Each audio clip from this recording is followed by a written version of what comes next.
Okay, we're now live. Hey, hello everyone. Welcome to. I see it's been so long since I'm even forgetting how to actually do an intro. Hello everyone. This is the arcINDIE Club closing stream, which is much delayed after weeks of basically a week and a half of me getting sick, then Makeshift getting sick, and then me getting sick again. Basically leading to us putting this off until a week after the event was originally supposed to end. So I guess you got longer? Yeah, it was, so apologies for that. Sadly, just bad timing on flus and stuff. But we're here now, and we're going to be joined by some developers, as we usually are, to talk about their games. And I'm joined by my co-host, as always, Makeshift. And we're going to talk about towards the end of the stream, we're going to talk about some of the kind of like community announcements of the events and the HTI community in general. But yeah, it should be a relatively nice sort of stream where we just play through some of the games we haven't played through yet from the event, for arcINDIE. And yeah, hopefully everyone will have a good time. Do you even know what we're playing today, Makeshift? Okay, so I plan on giving Kane and Ido another look before we go into... I literally haven't made a diagram for this either yet, so at all today, so we've got Kane and Ido, followed by You Know the Drill, followed by Moomy and Spike, followed by Lloyd the Monkey, and finishing off with Lloyd the Monkey 3, sorry. We're going to be then finishing up with a quick look at Night George and then Bobo Bay.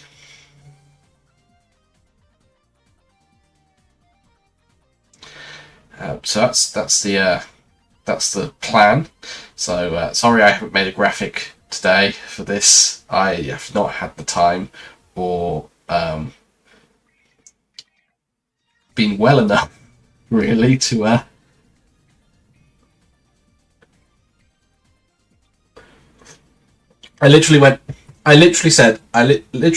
yesterday afternoon I went, right, well we need to do this stream, so I need to get better, so get better body. And it's kind of like listen to me in the afternoon. So I said to Makeshift, should we stream tonight or tomorrow? And Makeshift didn't reply until this morning. Yeah, so we're doing it today, and so we're well enough to do it, but we're still not 100%. So this stream could be a bit rambly. I think it's already become a bit rambly. It'll be fun. It'll be fun. It normally is. Yes, I did promise the developer of Kane and Ido, but I'd check out their game a little bit more.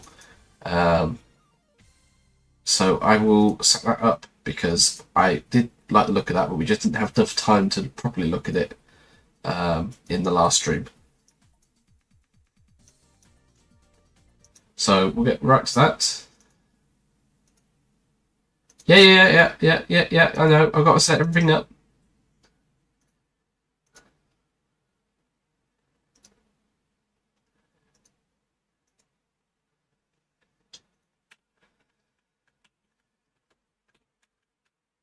Ah, yes, this is the one which had the very strange PC controls. Oh, and the desktop audio is not streaming over. Which I get. I apologise for not having... Oh, hang on. You right?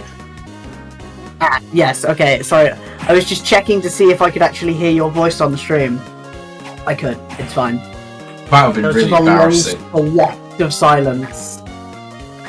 I was going to say, 'Cause I did an entire intro there, and If you weren't audible, that would have been really funny. well, I would say that would be a first, but it really wouldn't be. No, it's probably happened before. Well, in the 2021 one, pick this up. We'll stop.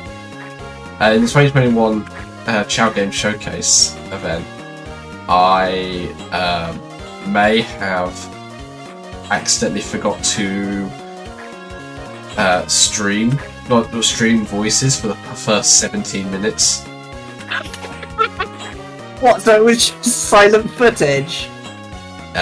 Yeah. Wow. We cut it out, so we just started like a little bit into one of the games. So, but yeah, we're good at streaming here. Erasing history.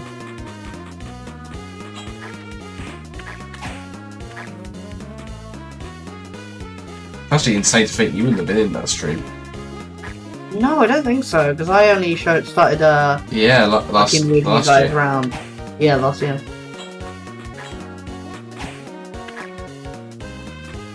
I do like the ladder climbing animation.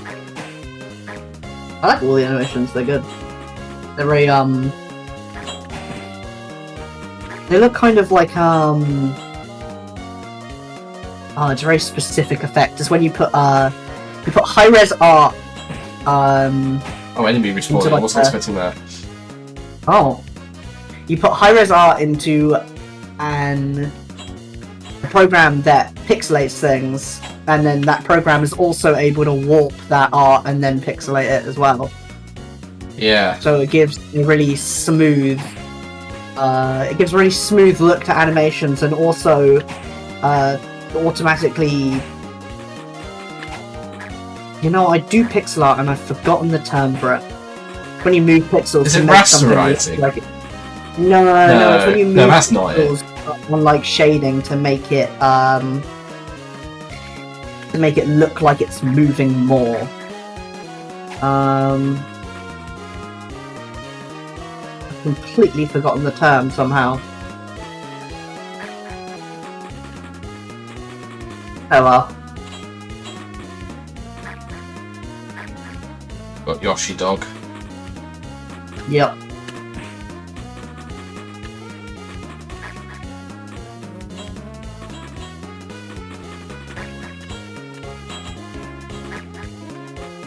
I do this to real possums.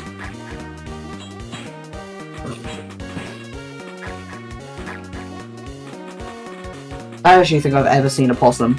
Well, I wouldn't, because they're not exactly native to Earth. No. They're not Most exactly. of the cool animals aren't. Well, we killed most of them. Well, I didn't. Aren't you?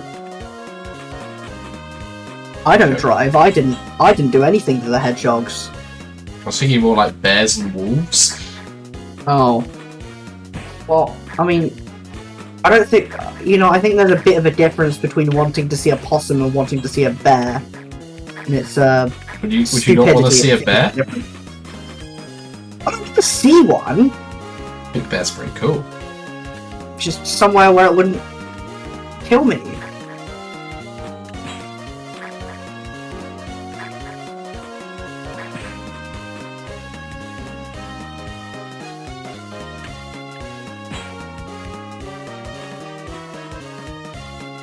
I only have one bit of health left, so this is really stressful.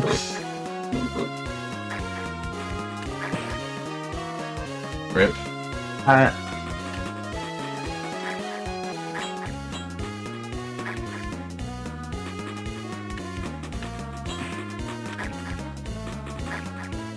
You don't get many raccoons here either. You don't get any of these animals. Don't even get You red get squirrels. squirrels. Don't get red Squirrels. ones though. No, not anymore.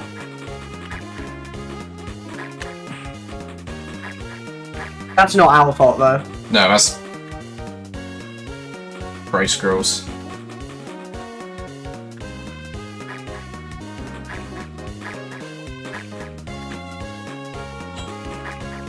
Only know what I was shocked to hear that we have here? Tanukis. Do we? No, we don't. Yeah. No, we don't. We do. We do. We do No. now. But someone brought them in.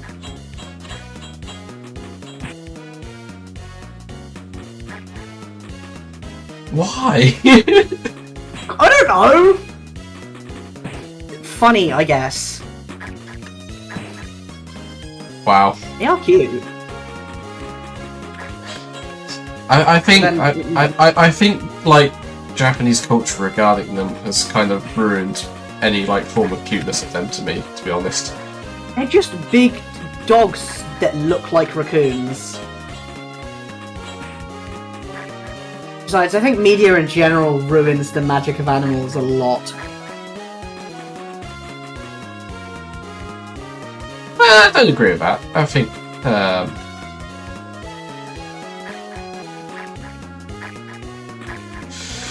it only takes putting on an old Steve Irwin documentary. What do you mean? Like, you know, Steve Irwin. Yeah, I know who Steve Irwin is. I mean, like, I must have spaced out and missed what you were saying before. I said, the magic of animals, you only need a Steve Irwin documentary to show you how. Well, yeah. Well, I you did it. I could just cheese that. Okay, cool.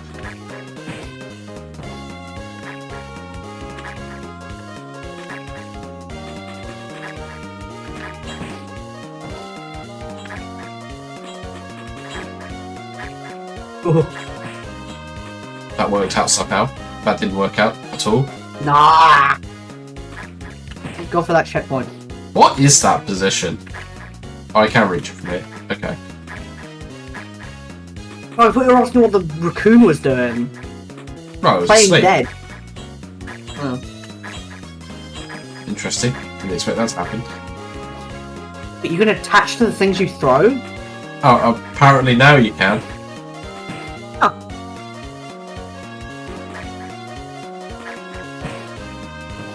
Well, I woke it up at least. Free space travel, I guess.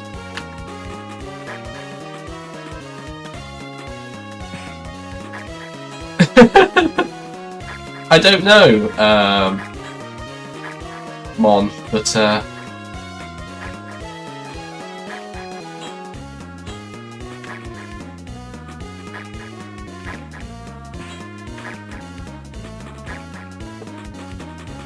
It does remind me of a DS game. I think someone pointed out that it was using like the sound comp from the Phineas and Ferb games or something in the last stream. Oh, that's way too complicated for me.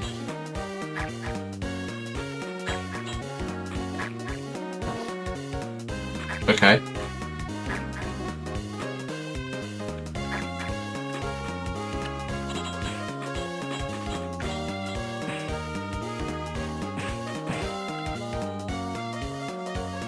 Oh, come on!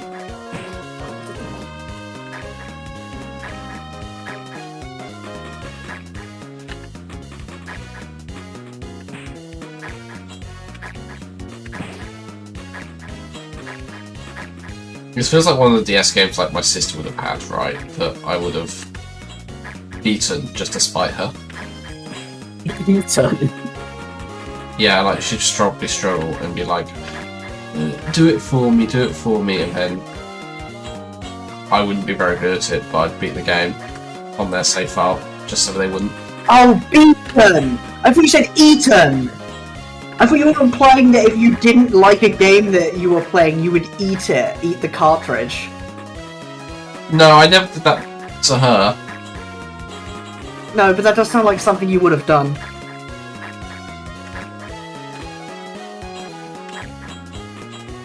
I don't think it would. You've told me some strange stuff. Yeah, well.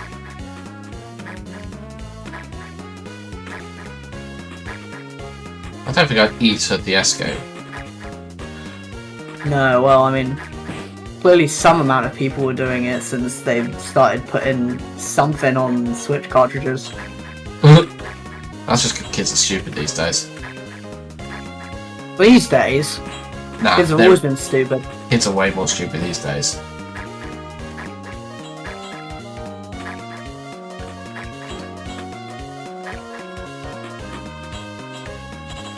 I mean, to be fair, the Switch isn't really these days anymore, is it? Switch is from what, like 2015? No, maybe a little later than that. When did the Switch come out? Let's find out. 2017.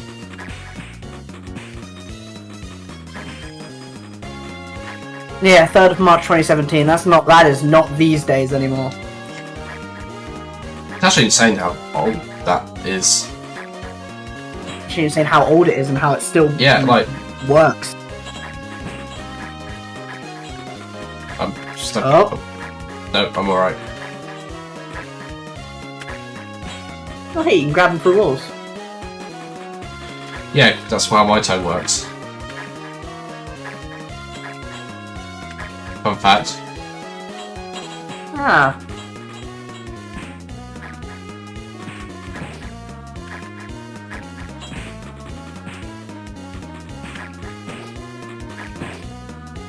Okay.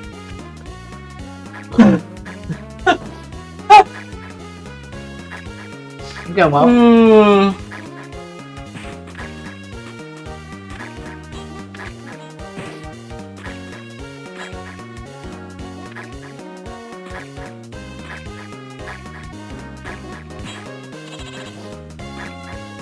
That seemed fair.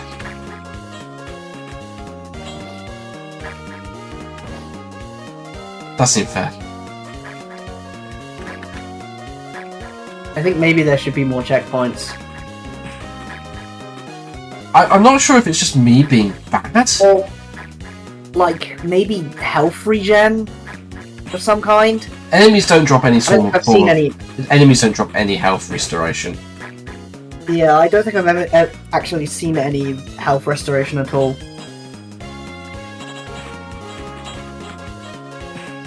Like, I don't feel that this should be hard. Like, it's just grab this, wait, shoot.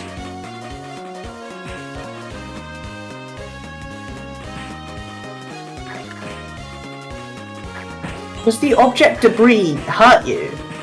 Yeah, Oh. that's the annoying thing about this, yeah. Ah. Hello.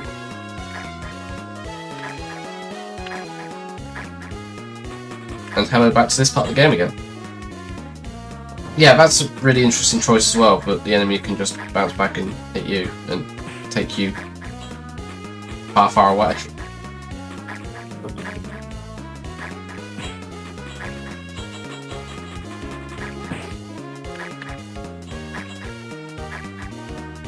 Like, I don't even feel like there's anything particularly, like, difficult about this level design. I just don't understand why it... Like, this doesn't feel like this should be hard, right? Yeah, at the same time.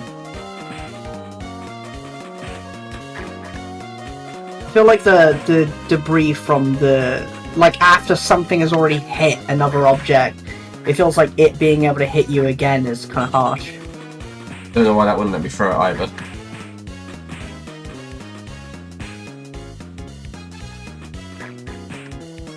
Oh, it's because I'm pressing the wrong button.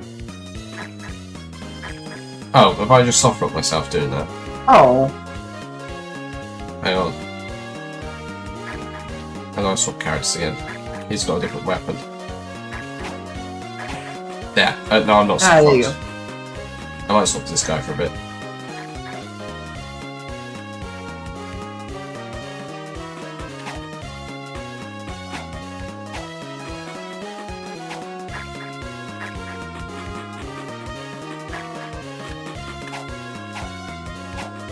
Okay.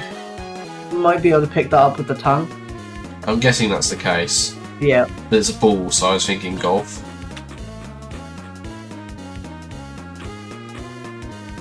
Oh, I think it's telling you to throw it at a wall and then latch onto it. Oh. to get across the gap. Good, teaching with death. Oh. Okay, that's actually Yeah, bad design.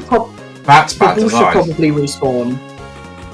Yeah, and also, like, having a pit there, it should be teach the mechanic first, then do it again with actual danger, not, like, immediately just say, learn the mechanic, here's a giant pit you'll die in. Yeah, it also didn't respawn the ball. That, and, yeah, it didn't respawn the ball over. In this cutscene we skipped. No. That's not necessarily the issue here. Actually, this makes this much easier. I see why I was doing this wrong.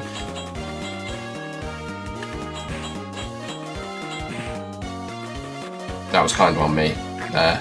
Yeah, no, well, the thing is that it wasn't really in the cutscene that was skipped because there was still a sign that told you exactly how to do it. The problem was that it didn't actually respawn the ball. Once it had already been thrown, it kind of expected you to do it right first time.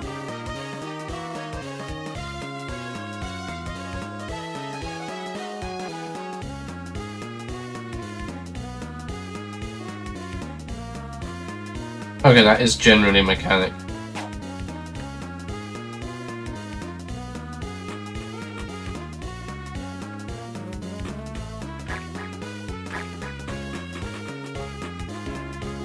I think you've got to get right up against the wall. No! Nope. Can I go back off screen? Yeah, it might if you go back into the other room.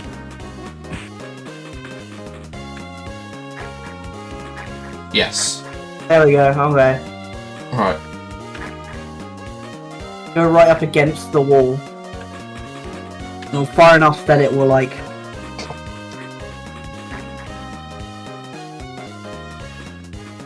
One of these days I'll finish talking.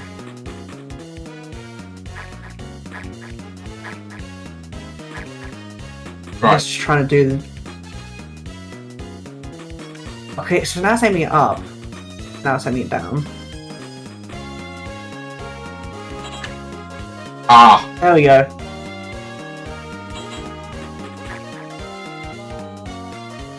Oh, I think that was a checkpoint as well.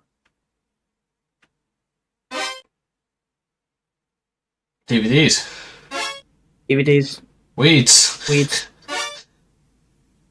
Organs. For you.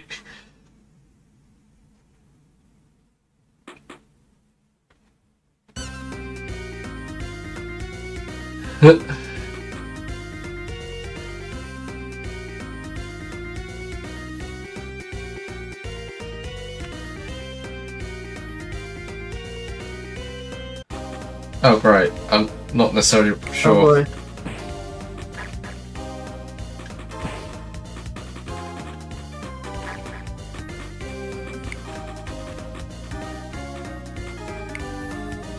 Scary DVD salesman. Please be 3 hits and dead.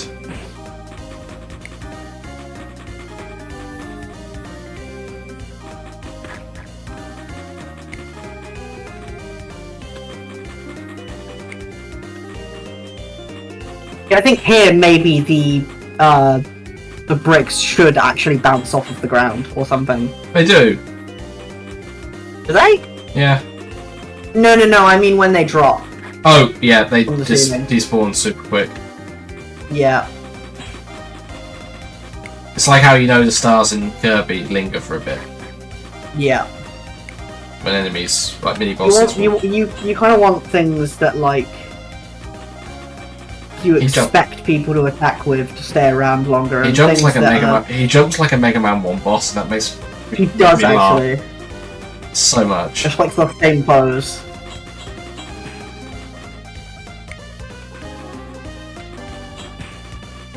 Okay, can you die already?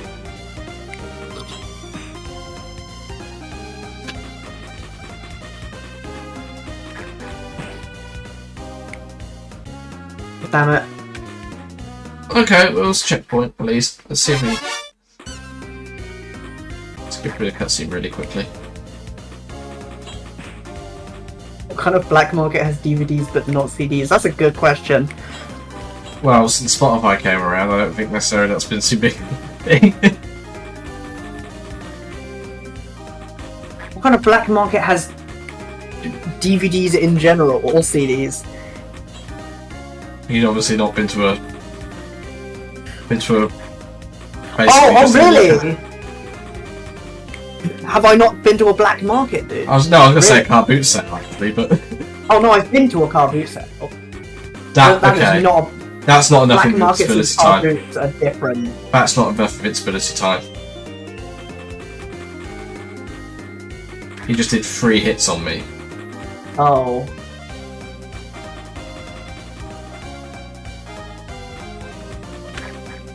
What is that run?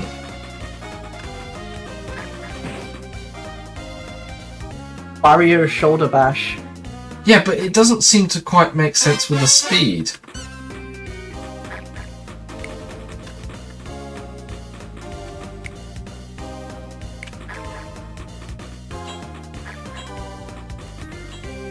Okay. But you can probably actually just swing that at him with works. the other character.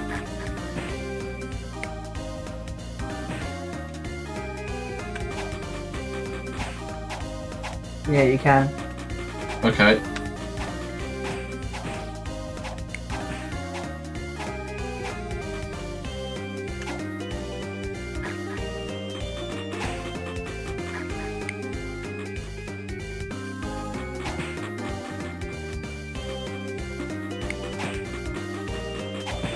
I don't know why there's a black market in an IKEA.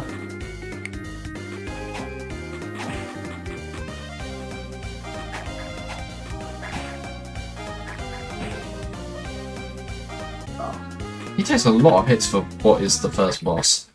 Very much does, yeah.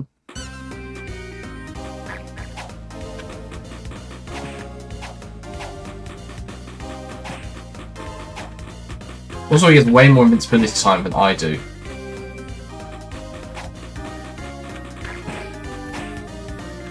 Yeah, he seems a bit strong for the first boss. Especially, like, considering he only has, like, 3 moves.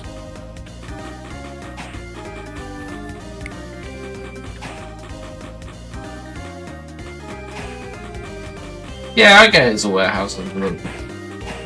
What? Oh, there's a bloody platform here. That's why I can't make the jump. Who puts a platform there? I can't even get on it. I can't. It's too high. I guess maybe it's... Oh. Oh, he can. Actually, that's fine with me. Just stand there.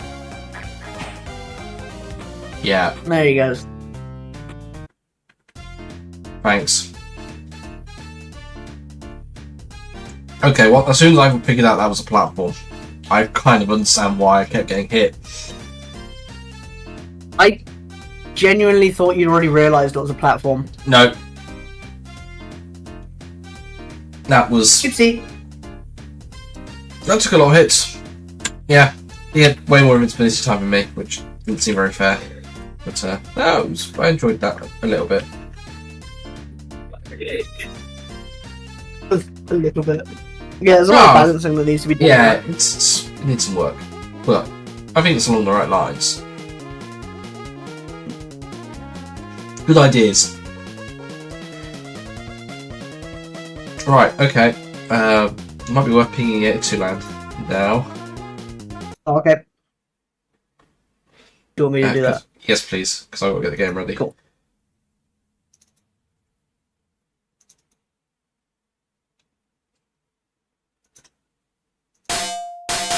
Oops, I can't.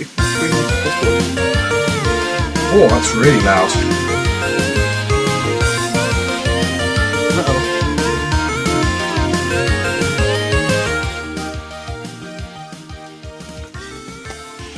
Number deck. You good? Yeah, I just got deafened by by Unova Drill. Your own game. By my own game. I actually have the Game Maker version of it muted, like the dev build version of it, but this is an actual EXE, so I work on this sometimes. I don't call myself. I'm not the main developer. So.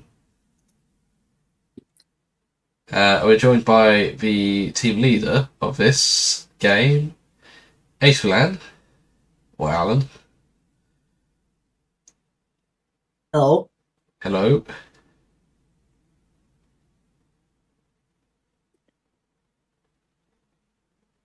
I hope this is going to work. You hear me? Yep, I can hear you. Can now. Welcome to the stream.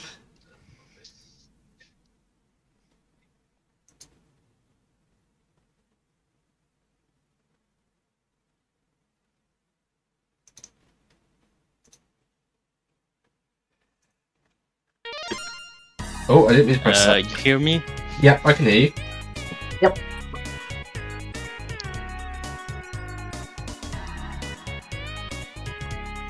Can you hear us?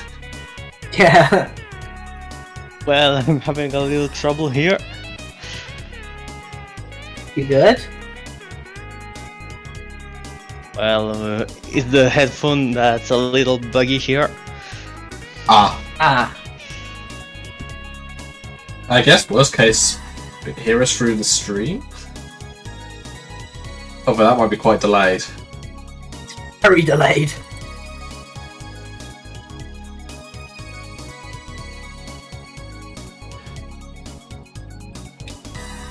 Well, we've got time.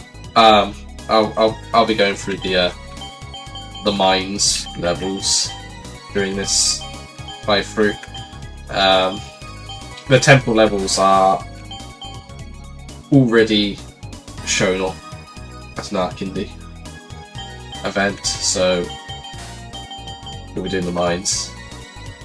Yeah. Are you going for the mines? But we'll start with the tutorial. Did you say you yearn for the mines? I yearn for the mines. You not makeshift? Well, I mean, I do. I think everyone yearns for the mines a little bit. Yeah, it's a correct answer. I am Steve. Right. As a child, I yearned for the mines. So as Lizzie, you know the drill, which started out as a game jam game, but A2LAN and basically led last year, I think. Correct me if I'm wrong with that.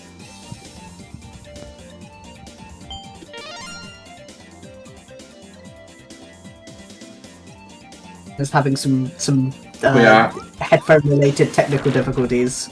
With the developer, yeah.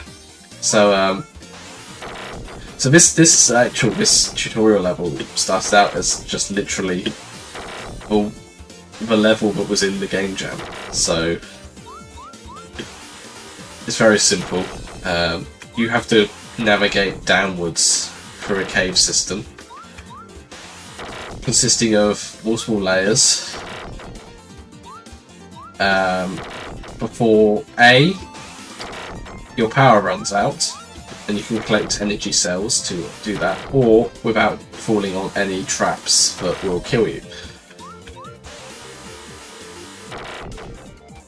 Like spikes, for example. Like spikes, and bombs, and Other stuff, really.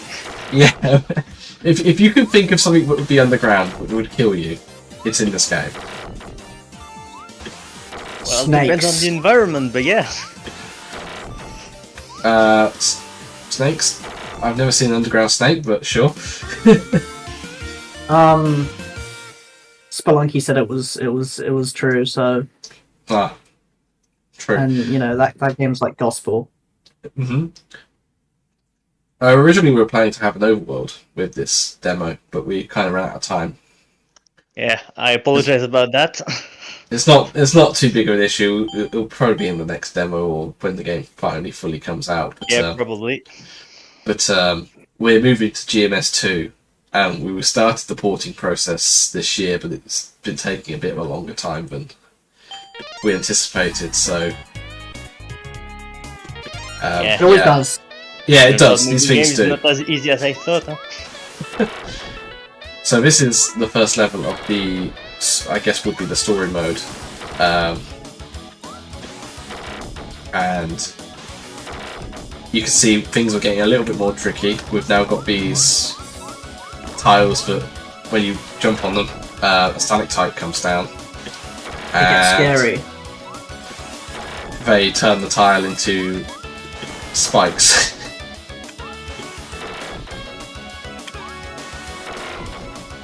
Little fun fact. This is what real the cavers go Magma- through. Sorry for interrupting you. No, it's okay. No, go ahead. Go on. So yeah, little fun fact. The mines were supposed to be the second level of the game, but in the end we decided it would be better for our first level. It made more sense structurally, I think. Yeah, I think so. Given the fact that I like that end tile. we don't know what to do with it. I think we've had the idea of putting a treasure chest there, haven't we? Why don't you do like the racing checkers, like at a finish line? No, but that's not as cool as being told you're cool. Have you ever seen racing checkers underground? Well, no, but I've also I've also never seen glowing battery tiles on the ground.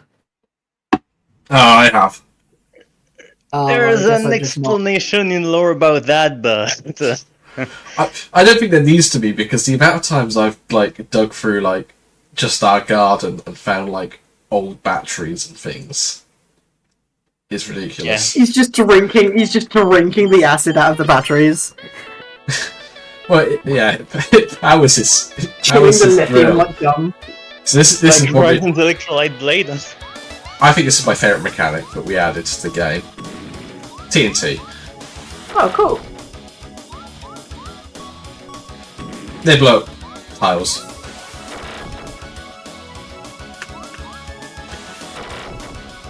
So I assume that you can't drill. Can you drill through the tiles that TNT blows up?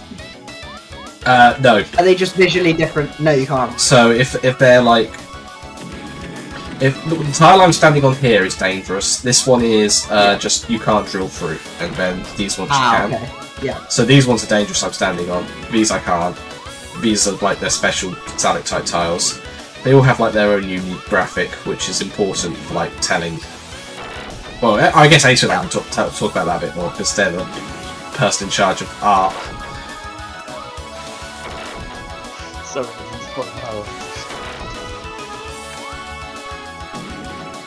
Sorry, you're gonna have to speak up a bit. sorry, I didn't follow really. I said you're the person in charge of like the artistic direction of the game, so like Yeah, the but- tile design and things like that. What are we talking about this already? So I mentioned that you did all the art for the game, so it was important that we had like different looking tiles for the different hazards. Yeah. Sorry, I'm a little bad at explaining stuff. Oh, No, yes, it's okay. I feel the same. I don't know why Flapper keeps bringing me with him.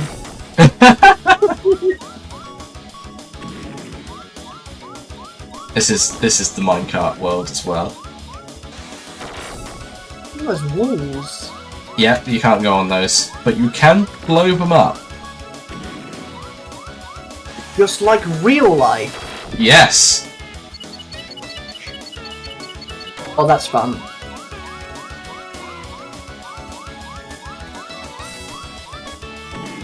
Yeah, this is where it gets a little bit more puzzly with like the use of TNT and walls.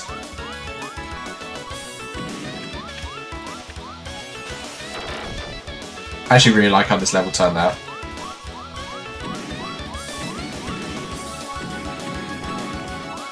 Compared to like the temple, which is the next world, the levels here are a lot more linear, which I think works as, you know, early game.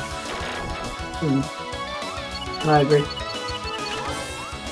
Especially in a puzzle game. Mm-hmm.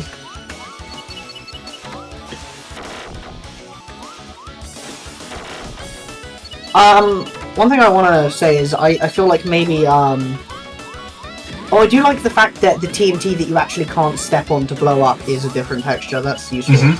I think maybe the background could, the background of this stage particularly could do with being darker, since the TNT blends in with it a bit. Yeah, I do see that a little bit. Yeah, in hindsight, I think so. Yeah. Probably tone it down a little. Yeah. Just a slight recolor. This one's pretty fun as well. Introduces pushable boulders. This is the level I think. I have a little trouble with this one. Yeah, this level is the one I think a lot of people struggle with because it's quite a tight timer, quite a puzzly level. But it's only the one level where there's only one path. Yeah, it's very linear, but I don't think it's too bad. Well, I think it needs a longer timer. And it's out.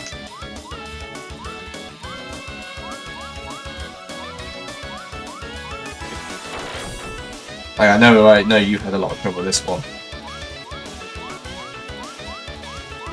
So who does the level design for these? I did it. Although I'm not what I would consider the level. I wouldn't consider myself the level designer. I just happen to be the only one who had the time for both demos.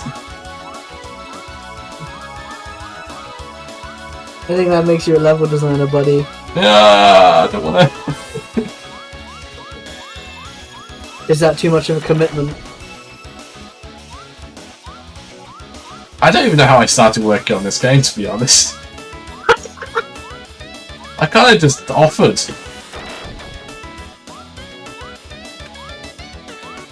I feel that.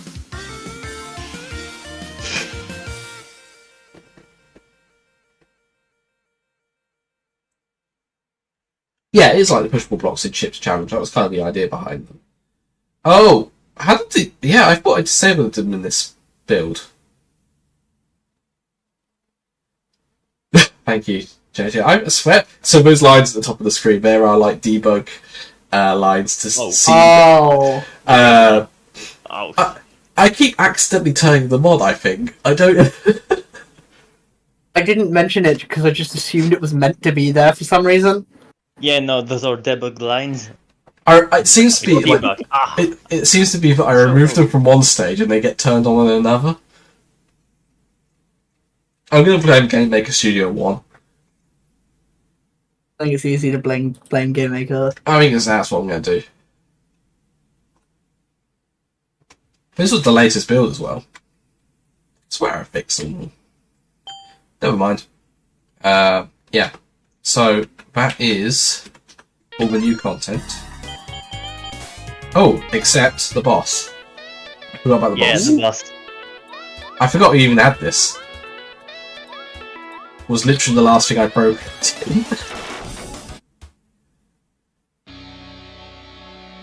This guy needs a bit of work, I think. But the idea is don't get hit by the drill. Not drill, the scoop. The scooper. The scooper.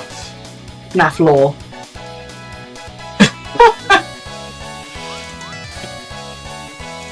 I think we all had different ideas on how this boss was going to work. Also, until... Yeah, it was TNT Yeah. I wanted to involve TNT in this boss. I think it might be a good idea too, in the future. I think it would be interesting if you like worked the whole layer mechanic into the boss. Like, in order to actually damage the boss, you have to drop it onto different layers. Yeah. Actually, that's my biggest idea. It's a pretty good idea. Something like maybe freeing up TNT that knocks out the blocks under it, and then you follow it down.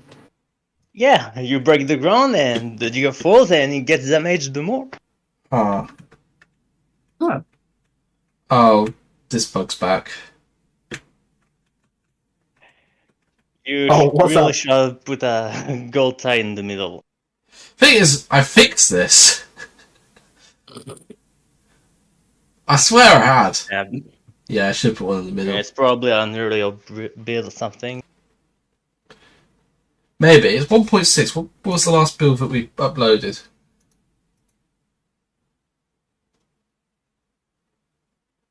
I thought it was 1.26. That's probably the latest one. Yeah, I've got 1.26 on here, so I don't know. It sometimes freezes after the boss. You get stuck. Just soft lock. I don't even think you can pause out of it. No. Yeah, that's annoying. But yeah. Anything else? Sorry, I'm rebooting the game. Anything else you'd like to talk about on the game? Any future ideas with it, Atalan?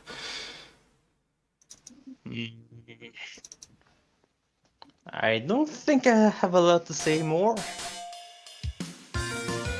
Oh, okay. Cool. Yeah. Yeah, And so... again, very much speaks for itself. Yeah. Good arcade. Other than that Awesome. crunch, it's pretty polished. Yeah, we've also got the last demo content in as well. Consisting of all the jungle levels.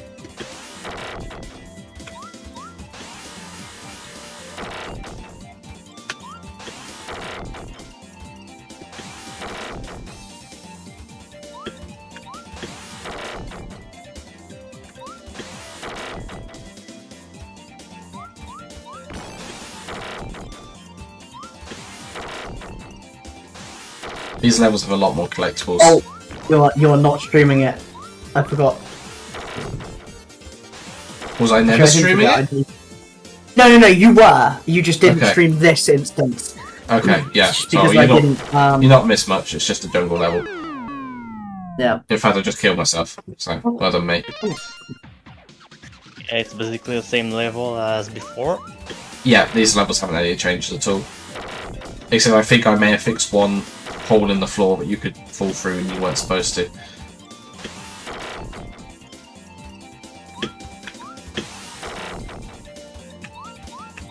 I really like the style of this game. Thanks.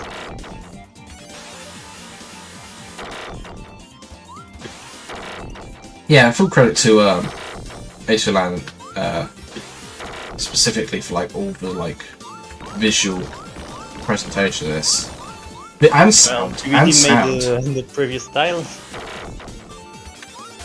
Oh, and yeah, you can see what happens when you run out of energy.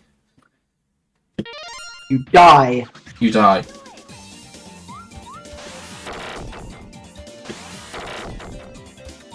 You can tell it's been a while since I played these levels, because I can remember in the last thing, I basically sped run this game. And here, I had a bit of a hard time.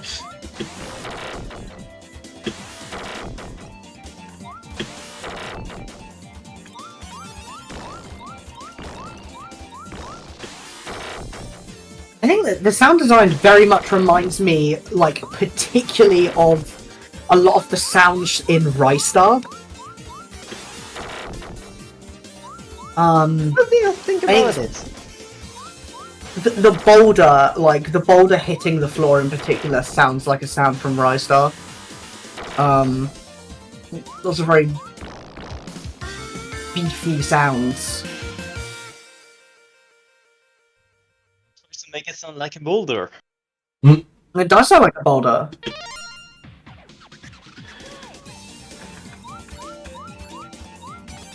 But if it accidentally sounds like Rystar, well... Oh. I don't think that's a bad thing at all. I think sounding like Rystar is a pretty good thing. I think it's yeah. it's a really good sound design. I think this level's broke. Uh-oh. And, yeah, that means that I'm not bad at sound design, huh? Okay. I might just fix that in a patch. Yeah. That's you know the drill. Hopefully next time we'll have something with an actual story. because this game supposed to have items and a bit like town exploration between levels.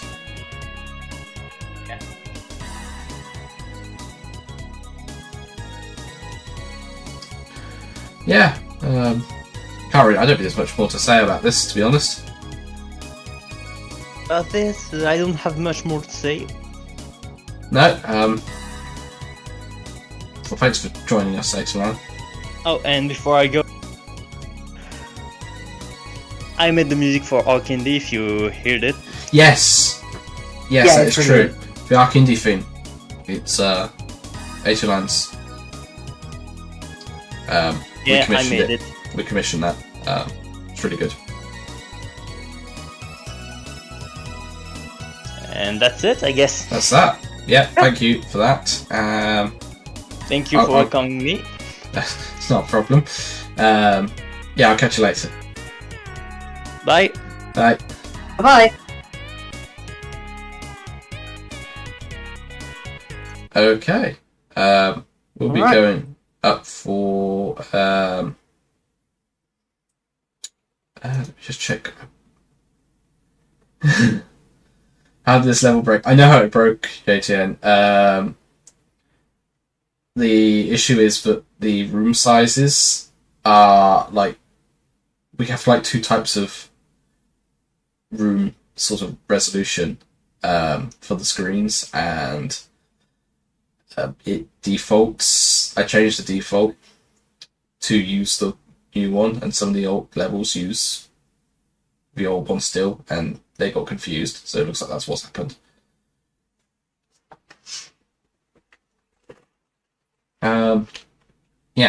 Yeah, next up will be Mimi and Spike, so I'm going to get that queued up ready.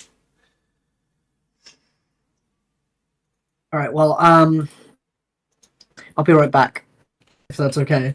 If that's if that's good. Yeah, alright. I'll be right back.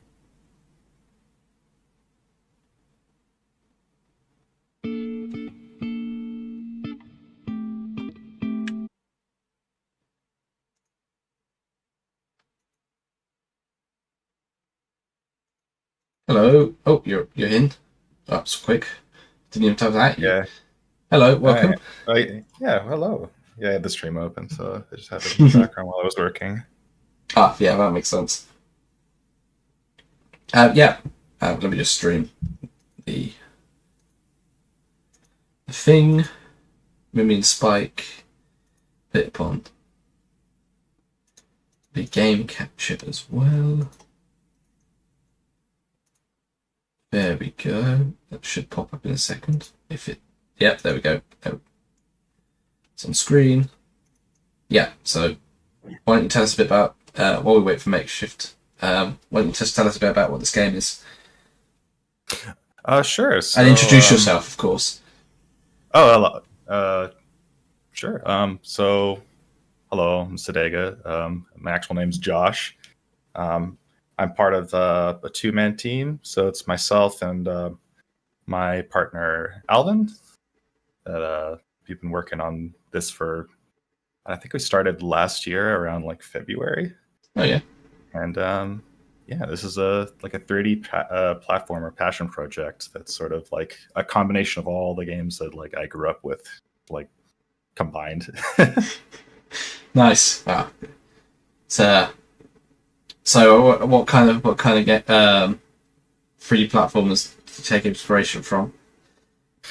It's like I guess I can go through. So like one of them is like Jack and Daxter. So that is a humongous inspiration for, I think, like the base movement, like the slipperiness and stuff like that, how things feel when you jump.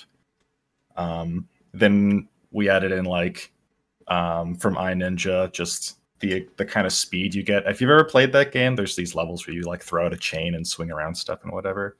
I haven't, but that sounds interesting. Yeah, it's an old Argonaut game. It's very good. Really? I need to look at that then. Oh yeah, it's totally worth it. I'm back. Oh, welcome back, Makeshift. Oh. So Hello. So yeah, I passion projects always great. I love a 3D platformer. I just suck at them. So I apologise for Oh, you're gonna have a bad time. So sorry. So like a common criticism we've had is the game is too hard, and I understand why, because I play a lot of platformers, and I also do like PBs, like speedrunning old games. Oh yes.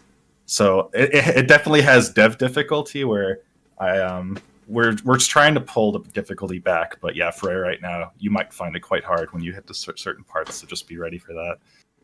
Well, this is what the great thing about these sort of showcases and demos you can do, isn't it? Like, you have the opportunity to see how people actually react to the difficulty through playtesting. Oh yeah. Oh, it's invaluable. Yeah, you don't really understand how the game is received until it's out in the wild. It makes a very big difference.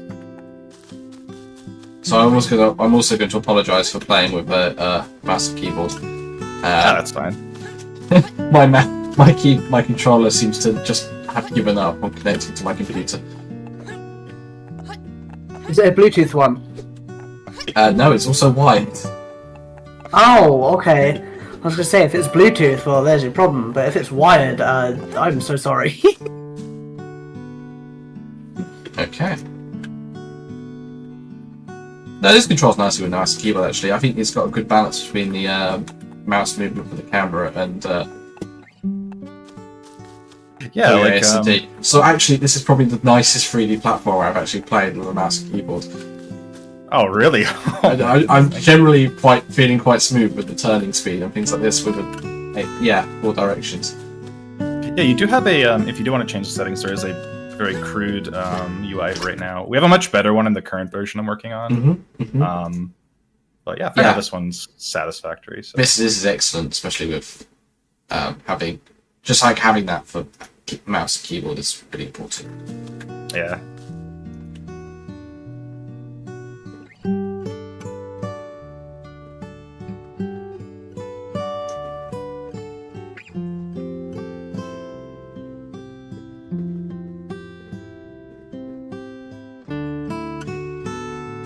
Thank you.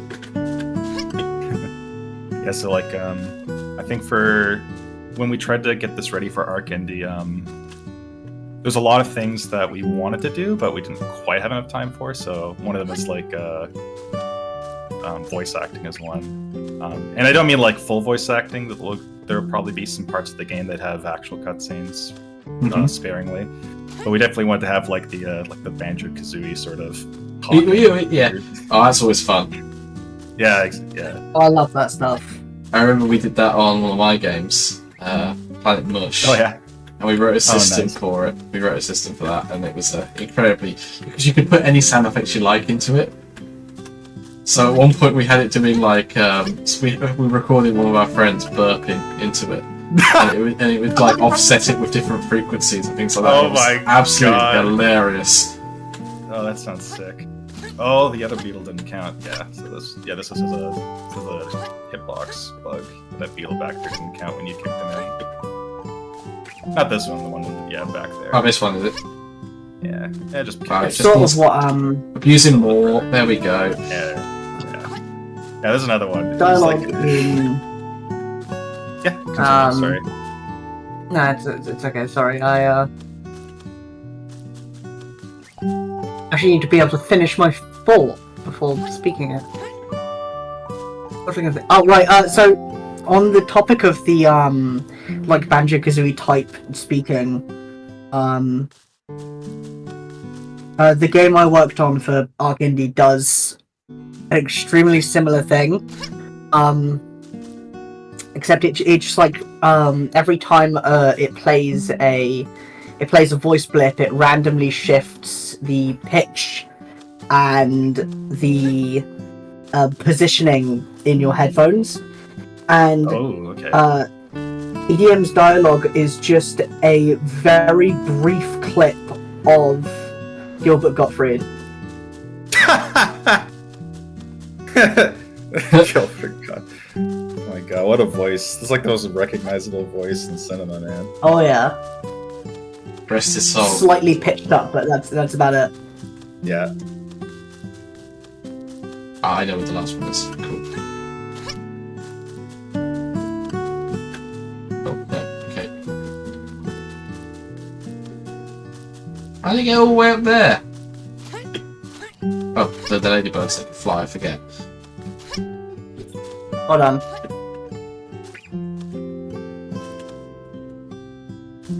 Here's a question. Do you say ladybug or ladybird? Ladybirds. Yeah. It depends. I always find it interesting, like, That's a British thing. I know, yeah, it is. I know it is It's mostly yeah. British, but I've met some people here in Canada say ladybird as well. And I was like... Well, the British just don't know what bugs are. Clearly, I birds. just think they're really tiny birds. Look. Bird. Bird. It's a bird. Yeah, see? They was have a it? nest. I was playing It Fallout flies, London. it's colourful, it's a bird. I was playing Fallout London because that mod came out, right? And one of the first patches for it was renaming the ladybug to ladybird because everyone in Britain got outraged about how you kept calling them ladybugs. I'm not even joking. I don't even know which People take this version far of too the seriously. bird I say. Also, have you ever seen ladybird larvae?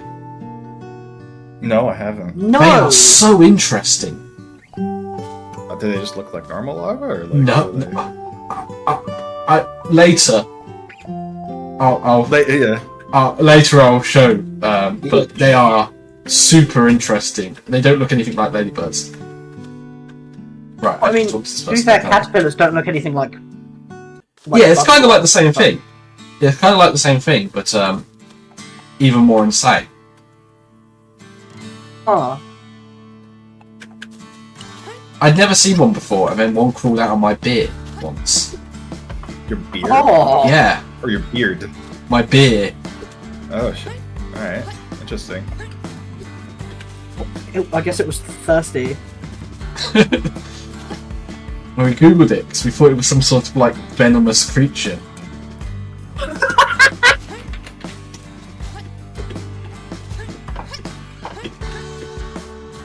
Right, okay, I can do a wall jump.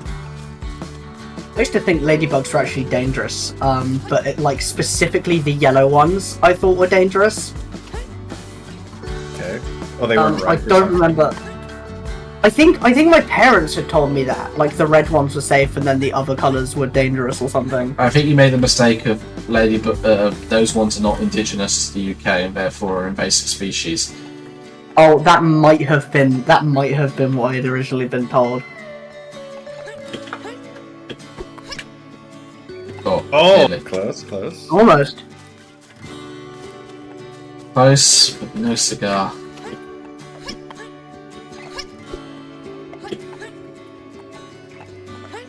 So you haven't played any platformers, like No More? There you or go. anything? No, I've played plenty of platformers, I'm just not good at them. Right, Okay. Here we go. Kick. Okay, what did I miss the other ones?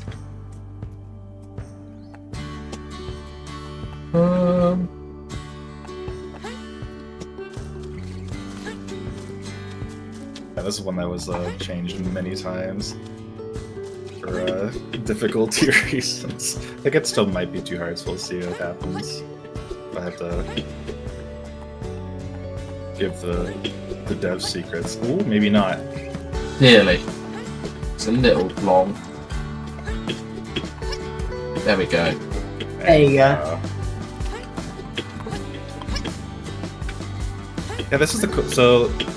I guess there's some more insight on the game. So like the eventual story of this game is that you like start on, you know, like Earth basically, and then at some point in the game you basically get whisked off to like some like super sci-fi facility and go on this adventure and stuff. And that was mostly to justify how this character ends up there. But I got to a funny part where I realized like I had to like start modeling a lot of very organic structures, and I'd never done that before, so just all these levels were basically done in I think a week or a week or two. I think it was 2 weeks for all of them, which was incredibly stressful because it was like developing an art style and then actually doing it in a very short amount of time. Oh, for sure. Right, this is tricky. So.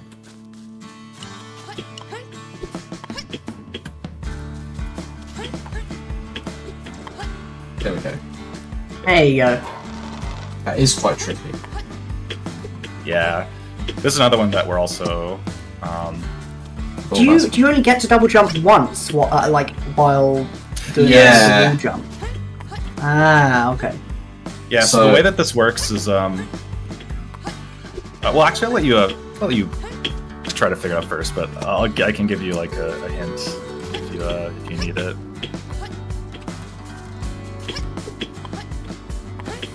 Yeah, it feels like I should be able to double jump out of a wall jump for some reason. You used to be able to wall jump infinitely, but people just kind of used it to climb walls. I can imagine people would just abuse that. So unfortunately, it had to be restricted. Yeah, that's one of those things where if this was 2D, you wouldn't really have that issue, but you definitely do. With the EDM, there was a wall kit that you could do, and in the old patch you could do it once, and then you were never allowed to do it like again while still midair. But it made air control really difficult, so I just made it so that the wall kick gives you less height each time you do it until you land. So maybe, we have that too. giving the player like an additional double jump, like if they've already used their one before touching the ground, specifically after wall jumping, it's like a little weaker, but it still helps with the air positioning. Yeah, that's something to consider. All right, so I'll give you the hint now. So basically, like, the way that wall jumping works in this game is that you should really only hit each of these once, and you shouldn't really push into the wall ever. You just kind of want to touch it and then jump off it. Like, you kind of just look along the wall. Okay.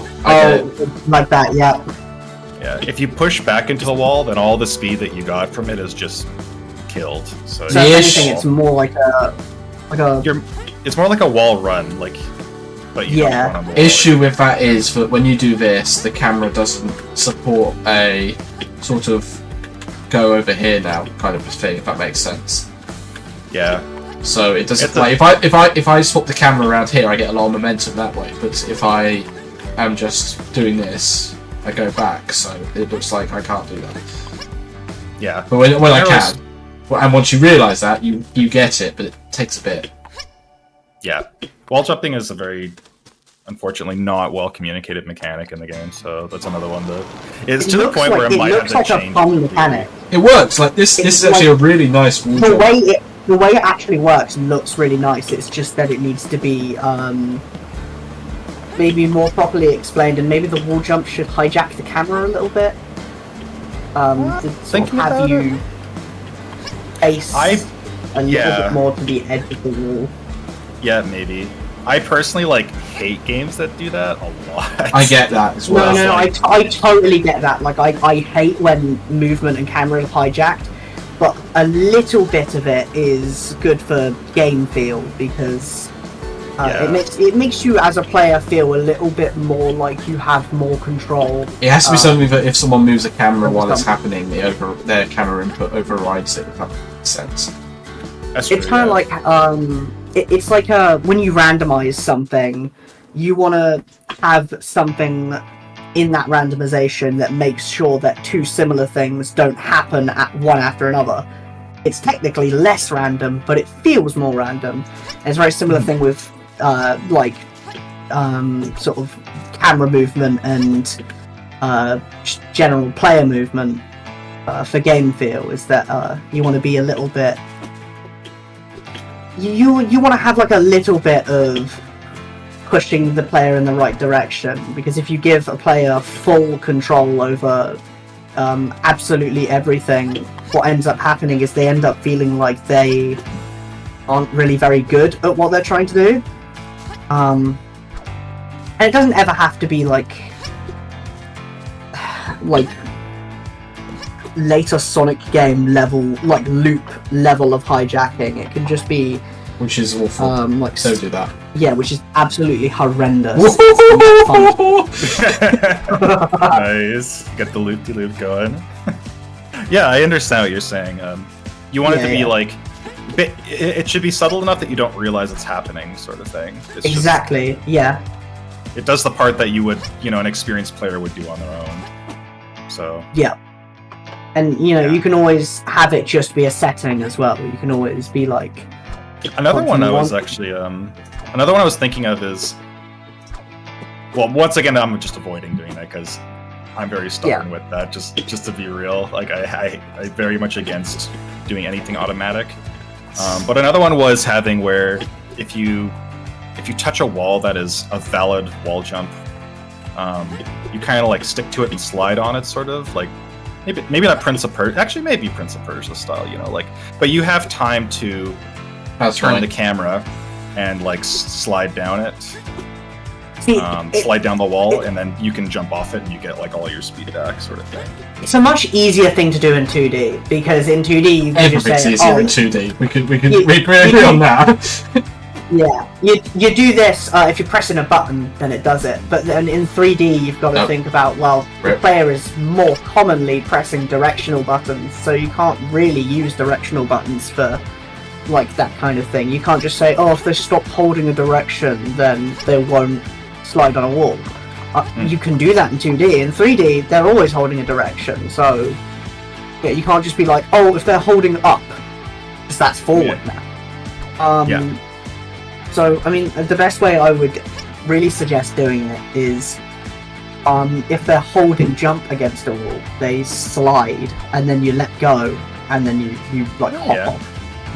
Yeah, I know there's... It's not a bad idea, yeah. Maybe you could try that. I haven't started brainstorming. I haven't started, like, testing it. A lot of the controls and their current state was based on, like, a lot of iteration of just getting it to people, and if they say, like, this is terrible, I hate the way this feels, like, this is great, you should keep this. Because a lot of things that seemed really obvious to me in the beginning were very me things, and then over time we, like, cut them out. Like, there's currently there's still two moves in the game, or there's one move in the game that's, you can continue on this. It's waiting for you to hit. Yeah, well, I would say particularly about this, but actually, I think generally speaking, the controls are very good, as I said. Oh yeah, no, it looks like it controls really well. I think it's very telling that the discussions we're currently having are. The training wheels are off. So this is the most notorious level. So this is the first one I ever made, and as a dev, when you're making a level and adding to it and stuff, you get very good at it. So this is the one that is basically, wow, you're already actually very good. Those buoys, it's really interesting.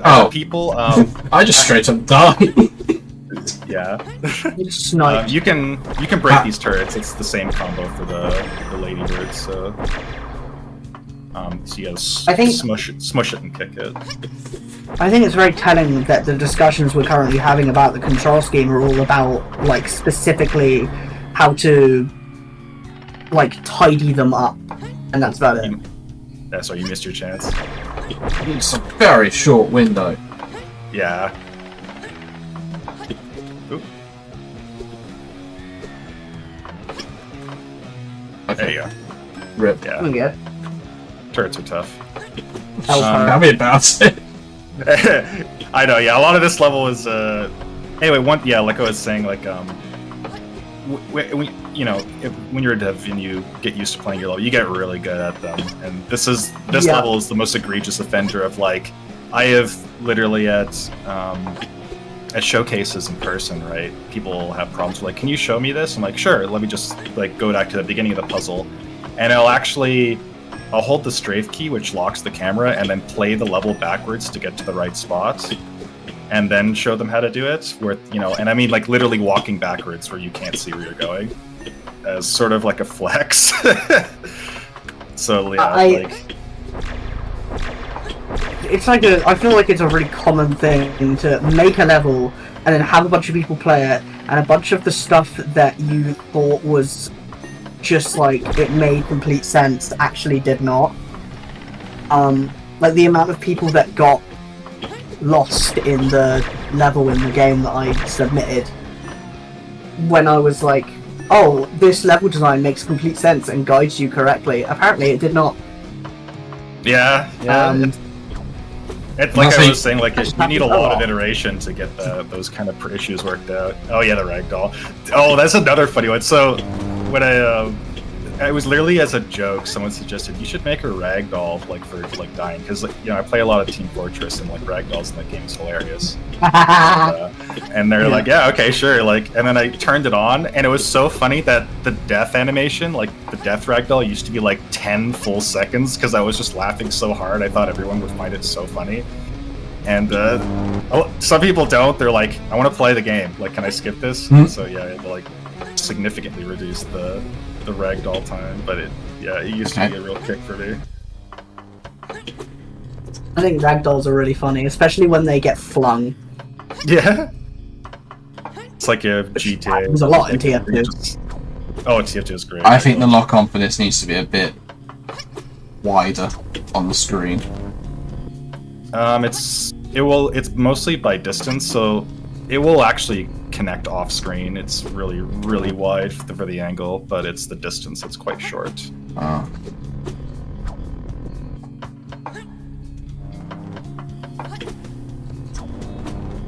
That's just... Yeah. You can swing pretty. You can swing pretty low if you want to. Pardon? You can probably swing lower. You don't need to go too high, because then it's just gets Yes. harder. Well,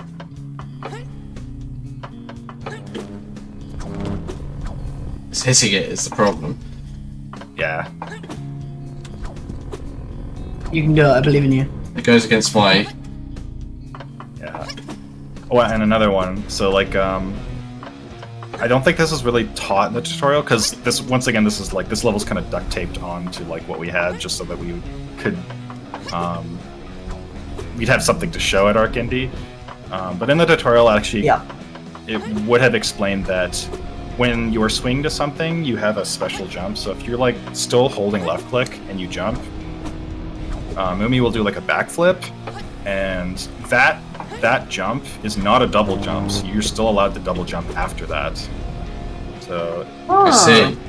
it's really important that you do that basically every single time. Well, not close enough. People ask me to buffer that, where it just does it automatically, but then some other puzzles that I was designing don't work anymore, because then you jump when you don't want to jump and like miss your mark. So Okay, my mouse just decided to click then.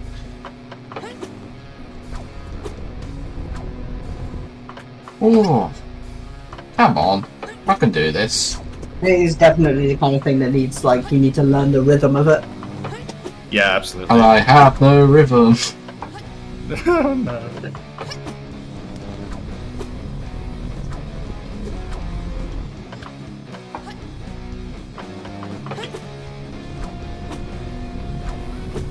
No. Now I've just got to wait for you to finish the section so I can finish the bit.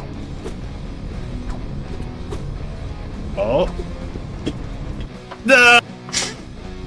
Ah! You can do it, buddy. Generous checkpoint. I'll just say that. There's actually a point where the checkpoints were more sparse, and then I eventually just kind of had to hit a Celeste level of checkpoint where it's like per area basically. I respect that. Thank you.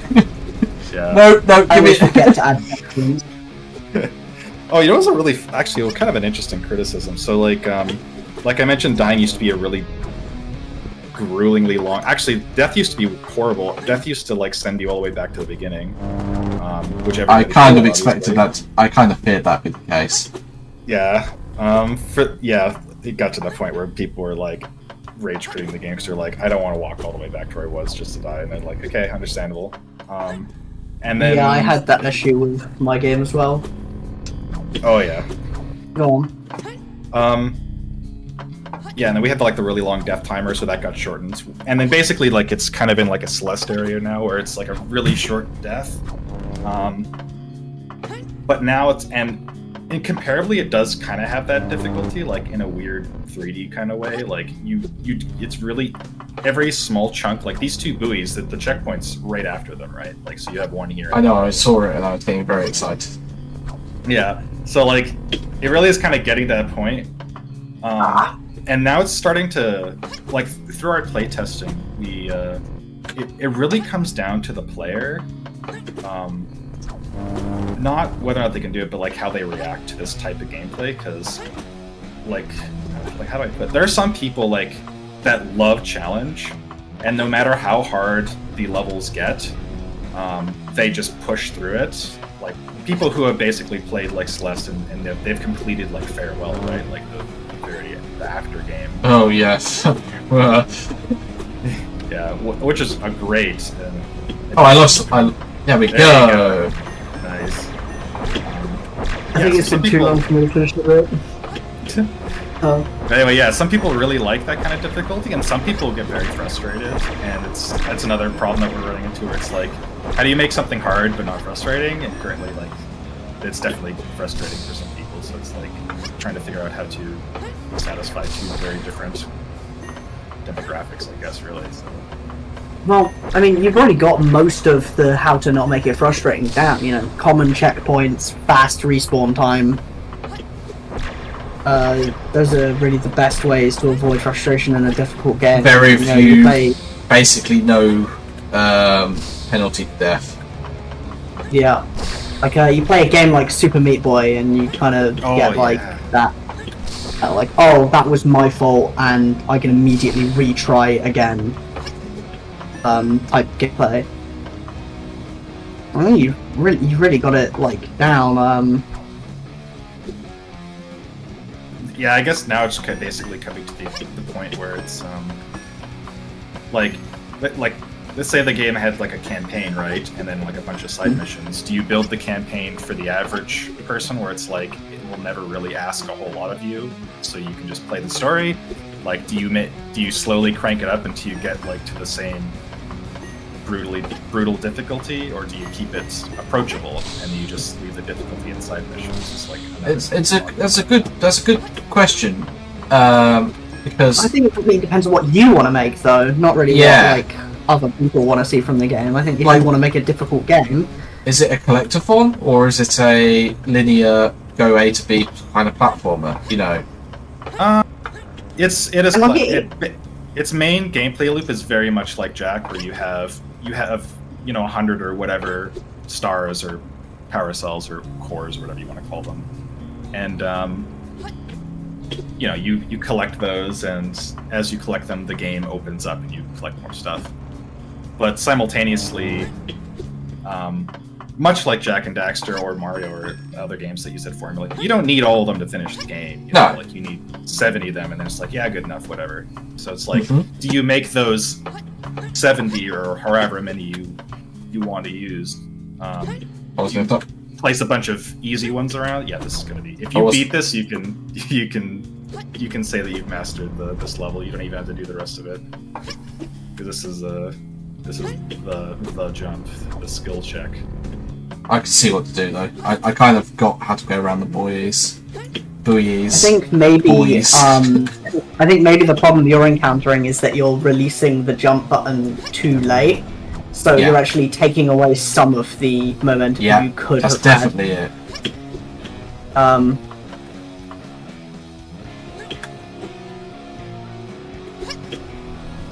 So I feel like that should be.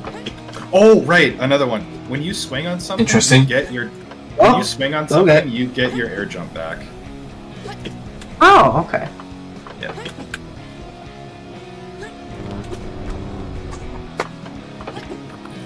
It's funny. I like the momentum mechanics in this, by the way. Like, the use of rolling is actually really I didn't realise I was rolling in the game. I wasn't quite expecting it either. Yeah. Yeah, I know. The use of rolling here actually makes it really interesting. Yeah, so like that's another one where like there's like a whole level.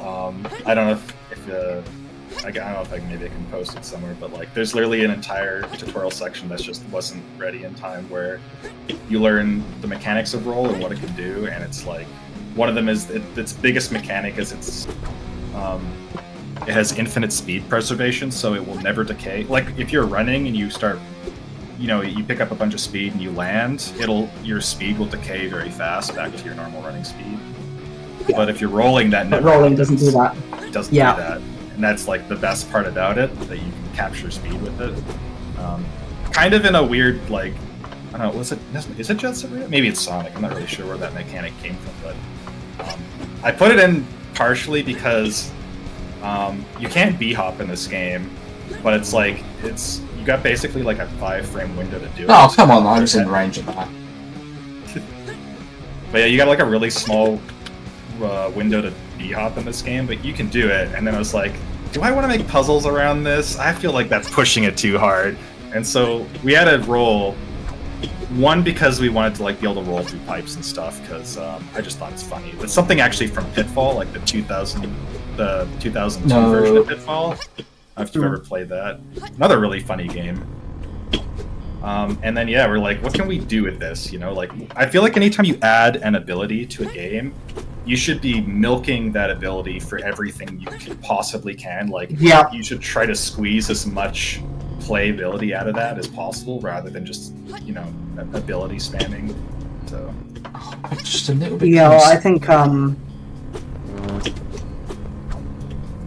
Yeah, no, I think I agree with that notion. I mean, you know, like the game I worked on for arcINDIE has something similar to rolling, but I personally guarantee no one knows that because it just wasn't in the tutorial.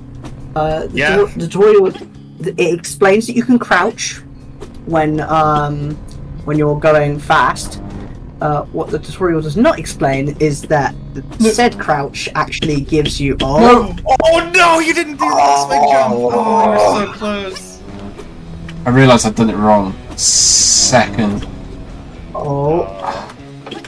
Said crouch actually gives you more momentum when going down slopes. Like it makes going up slopes slower and makes going down slopes way faster. And I just couldn't really think of a way to explain that in a timely manner. Okay. Come on. No. But no, yeah, there's rolling technically. I think And what are pretty you much gonna use every. that with now? Like, what puzzles are you gonna? Well, I mean,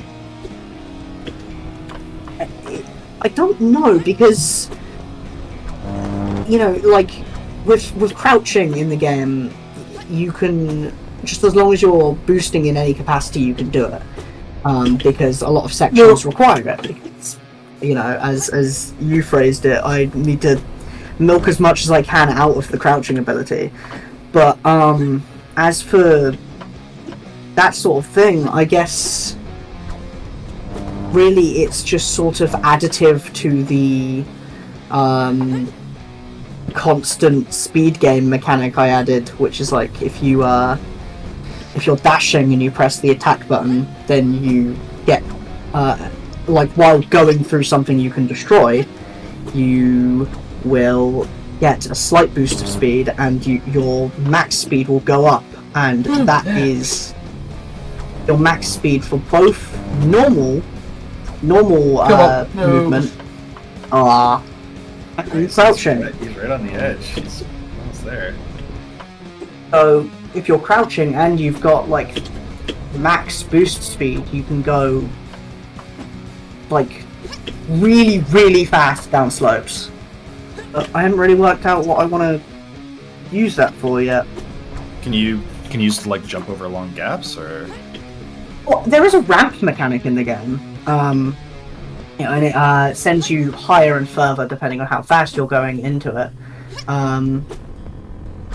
I guess I'm just not far enough into level design to have really tested the capabilities of maximum amount of everything you can do.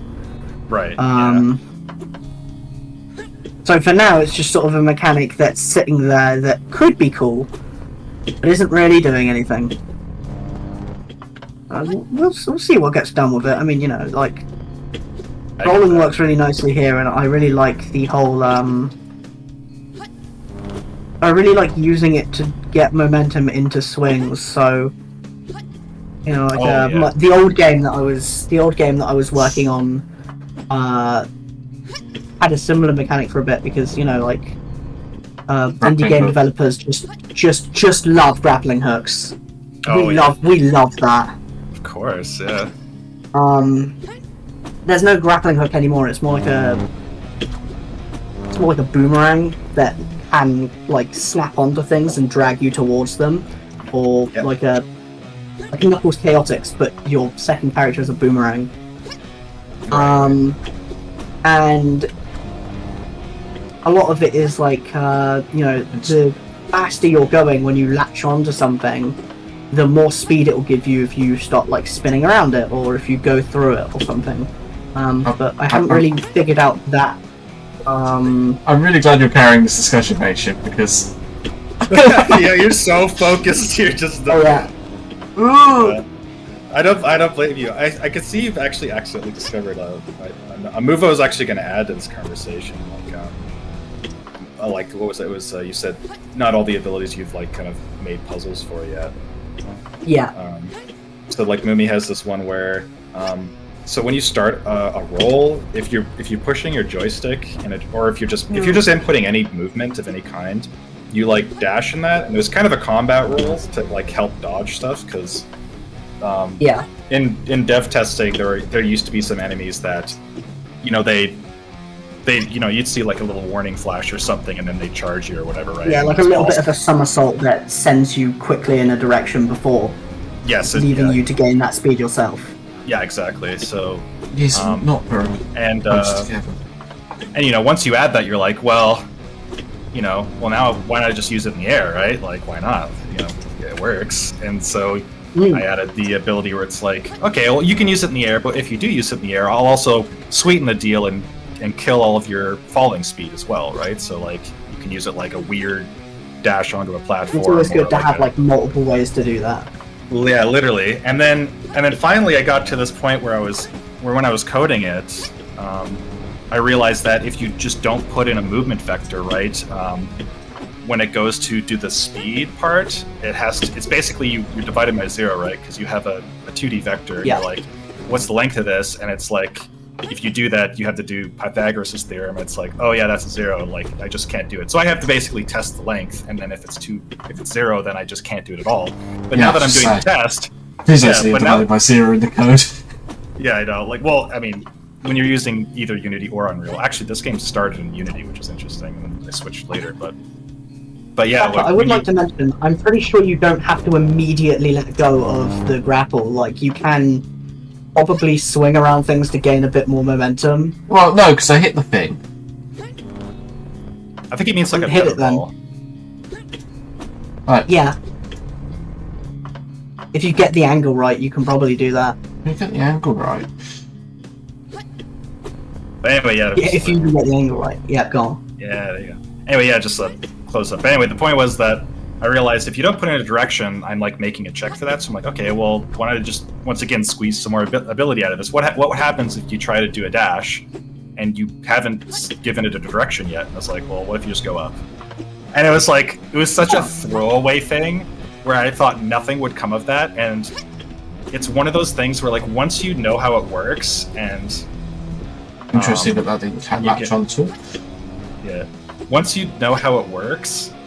It becomes easily one of the most important like platforming mechanics in the game because that becomes your third jump basically, right?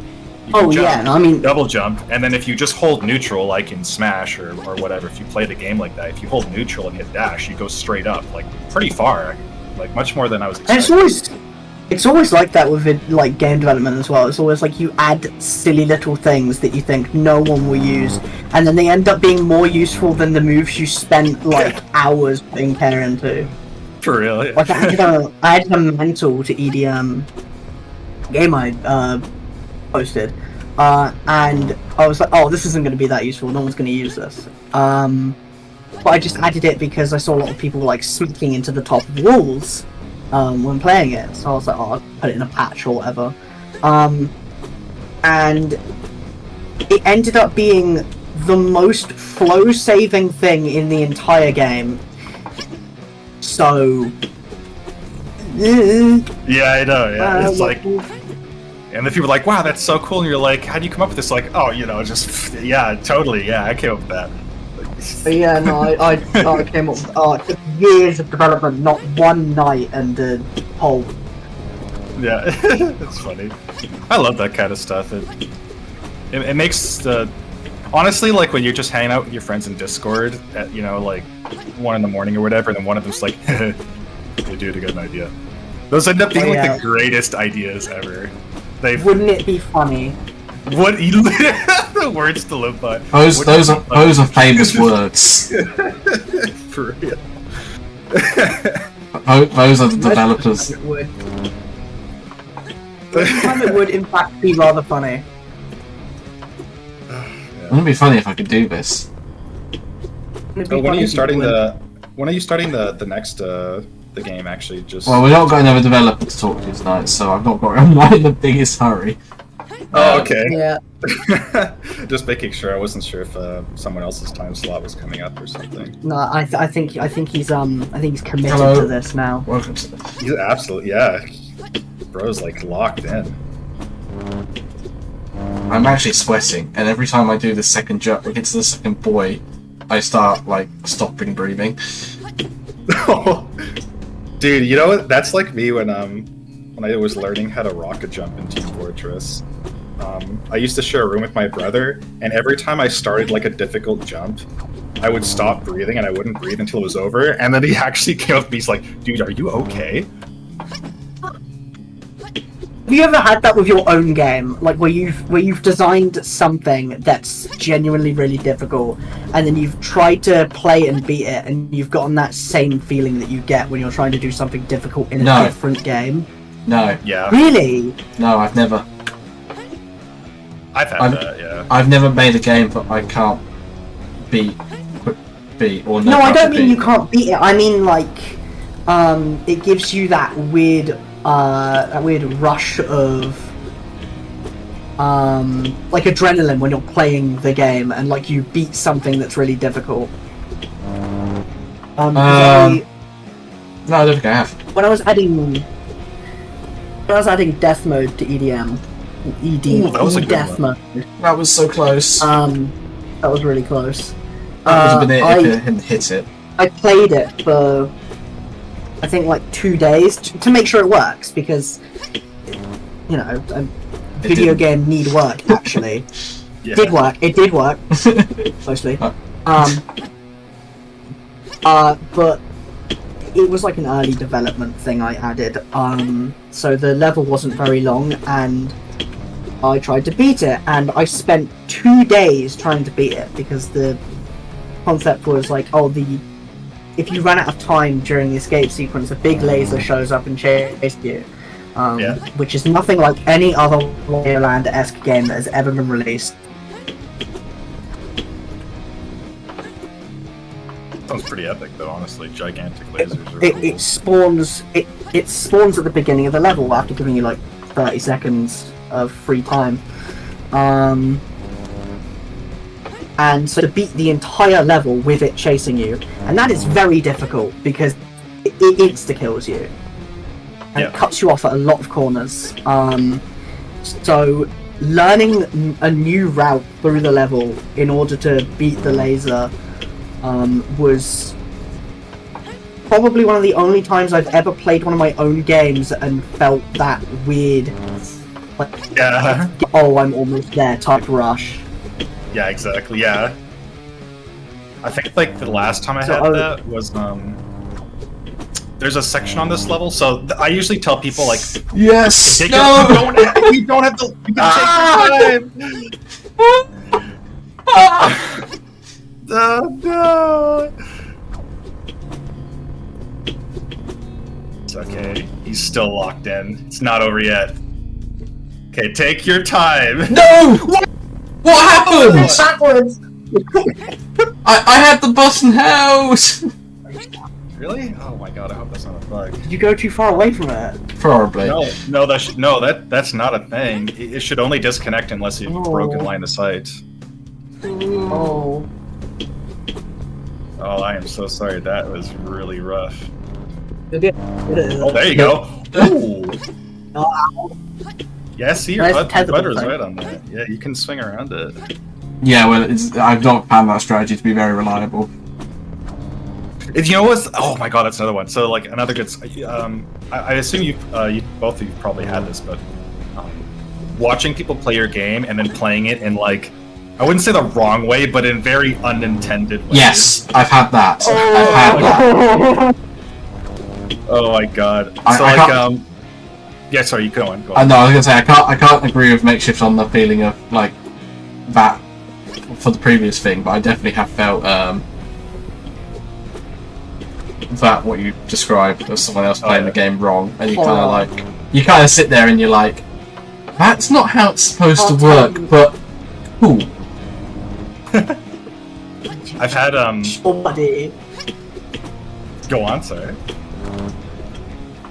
No, sorry, something just fell down behind me and I was laughing at it. Go on.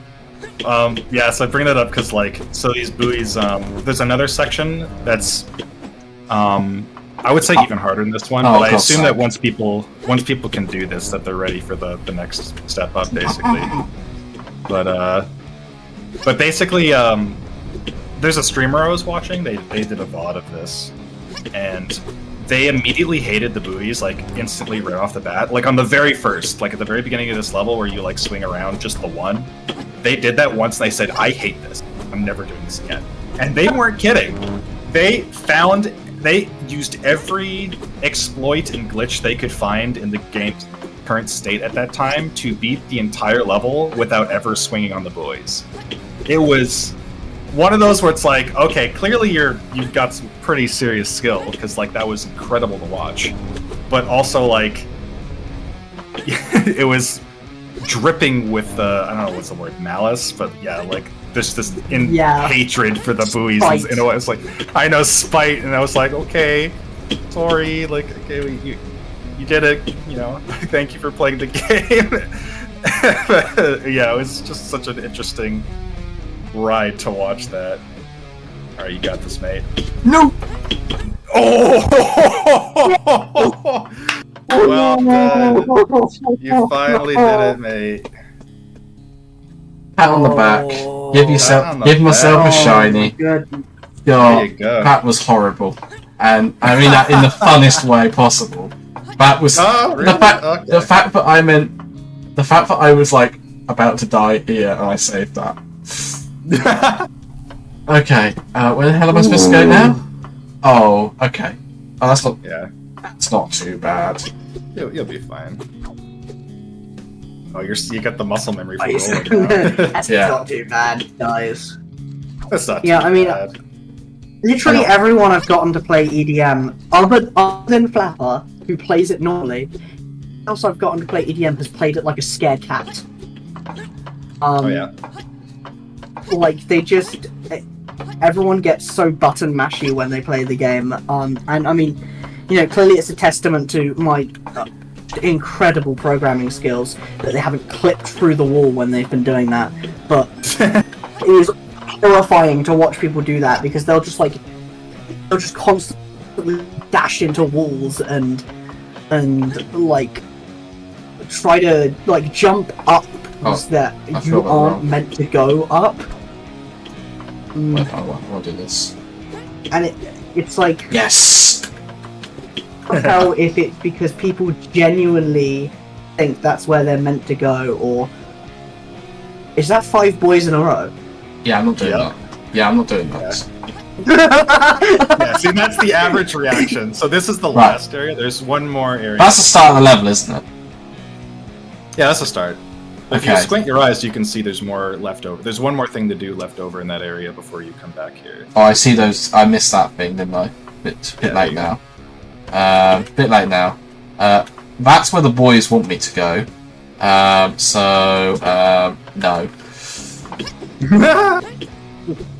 There you go. And this is what I was talking about with the streamer. That's how they beat it. So those vents over there, they're like little jump pads. And Yeah, that's that's how what- you would like. That's how you'd like exit this area. You'd use those to go back, but they used them to go in. I was like, oh my god, like they're just so committed. Like some people have really creative, like abstract thinking. Our only problem is I don't know how to do that. I'm sure you'll work it out. So I it's like- personally you suggest can make swinging it. on I've the watched thing, people do it. gaining a bunch of momentum from this, then swinging on the thing Yeah. below the arch, and curving around towards the vents. No, that's too hard. You could. Well, maybe. Yeah, no. maybe Maybe not come at it double. on like from an angle. Oh, that was cool. That's cool. It would have been cool if it worked.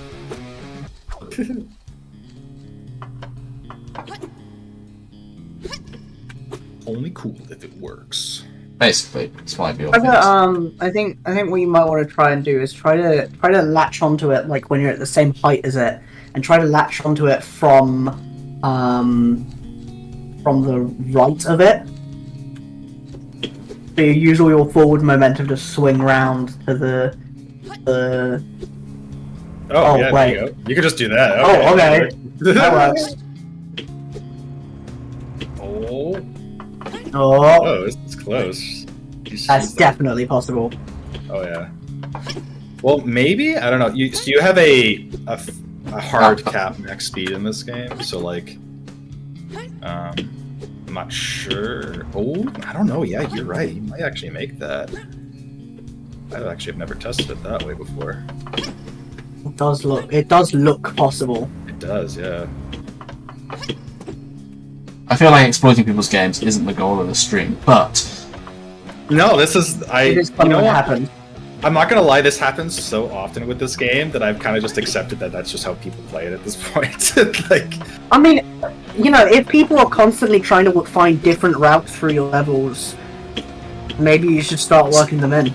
to be fair, No, yeah. Because if people are having, if people are having more fun finding like sneaky routes through levels to avoid sections that they would rather not do, all for speedrunning. just yeah. speedrunning, work a bunch more sections in, work in like, you know, take away some of the linearity. Yeah, I think you're. I'm not doing let it now. people mess around. I think you're completely right, because that was the original inspiration anyway, right? Because, like I said in the beginning, I was taking a lot of inspiration from Jack, and if you've ever played those games, like, there are some areas where it becomes linear temporarily, but, like, the grand majority of every area in the game is very open, right? Like, when you go to Sentinel Beach, it just says, here's a beach with a bunch of stuff on it, go figure it out, and there's, like, you know, you just see stuff and you go straight towards it, and it's just, yeah, so I think that's totally right. It would probably benefit the game, not just this level, but the game overall, if it was much less linear, because currently, like, this section is very much has one way it's supposed to be done, but that way is too hard, and people don't like that, so... I mean, I assume this is is going to be a later section in the game anyway. This is supposed to be basically like the second last chapter of the game, which is why it's such a massive difficulty spike. So, Yeah, I had a definitely feeling that there not was... an excuse. uh, but, yeah. I mean, Come on. well, I mean, there's definitely meant to be some learning between this and the last stage. Oh, yeah, which I yeah. think is a reasonable excuse. I mean, I would say it's one of those where it's like it makes sense on paper, but like you don't want to make people frustrated playing the game, and it's like one of those where. Well, I guess it depends on the person, like, because I've interviewed some people where they're like, they don't mind this, you know, like I said before, they're like Celeste players where they like the challenge. Mm. And then there are some people that they're not really into that kind of difficulty, and they can like platformers. It's not like if you're not a hardcore platformer, you're not going to like, then it's just not for you. Like, some I'm people gonna try this are. the right way. Just one go. I feel like I'm doing worse at that now than I was earlier, so... Yeah. The biggest tip I can give you for the buoys is the moment you're connected to it, you don't actually have to swing around it, right? Like, the fact that grabbing it resets your swing jump and your air jump is all you need, and you can just basically float around them, which is usually how I do it nowadays. Can you, like, reattach to things after letting go of them? Yeah, you can. The rule is that if you try to grab the same thing you just let go of, it's a whole second delay. Everything else is a 1/10 of a second delay. Right. And that was basically because people would literally fly by. They would grab, swing jump, double jump, re-grab, and they would literally fly. Like, it was just easy once you got the rhythm down. So. Actually, yeah, that was kind of like if you ever seen like Battle for Bikini Bottom speedruns. There's like this thing you can do with Sandy where you just keep grabbing swing points over and over again, just fly, which was pretty funny to watch, honestly. But... I keep falling down here now. No, that's a bit of it. Stop falling into the sludge. Hang on, I've got a better idea. Oh yeah, yeah. Oh, I think I just okay. I think I had a brainwave alongside you just now. Okay, that wasn't quite what I thought it was going to be. That's possible. I'll be very curious to see if you get Clip that. of Jimmy Neutron having a brain blast, but it zooms into his head and it's just a simple playing monkey. That sums me up. Or it's like Patrick, where it's like from SpongeBob, just the milk tips over.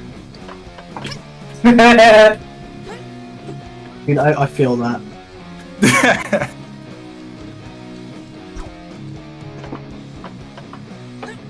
Well done. If there weren't these bolts here, I definitely would say this is possible.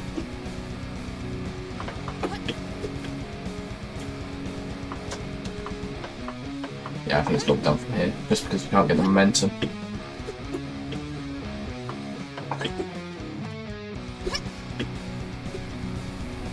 Unless I both can. working on- Unless I can. So you both work on your own games, of course. Yeah. Yeah. Yeah. You have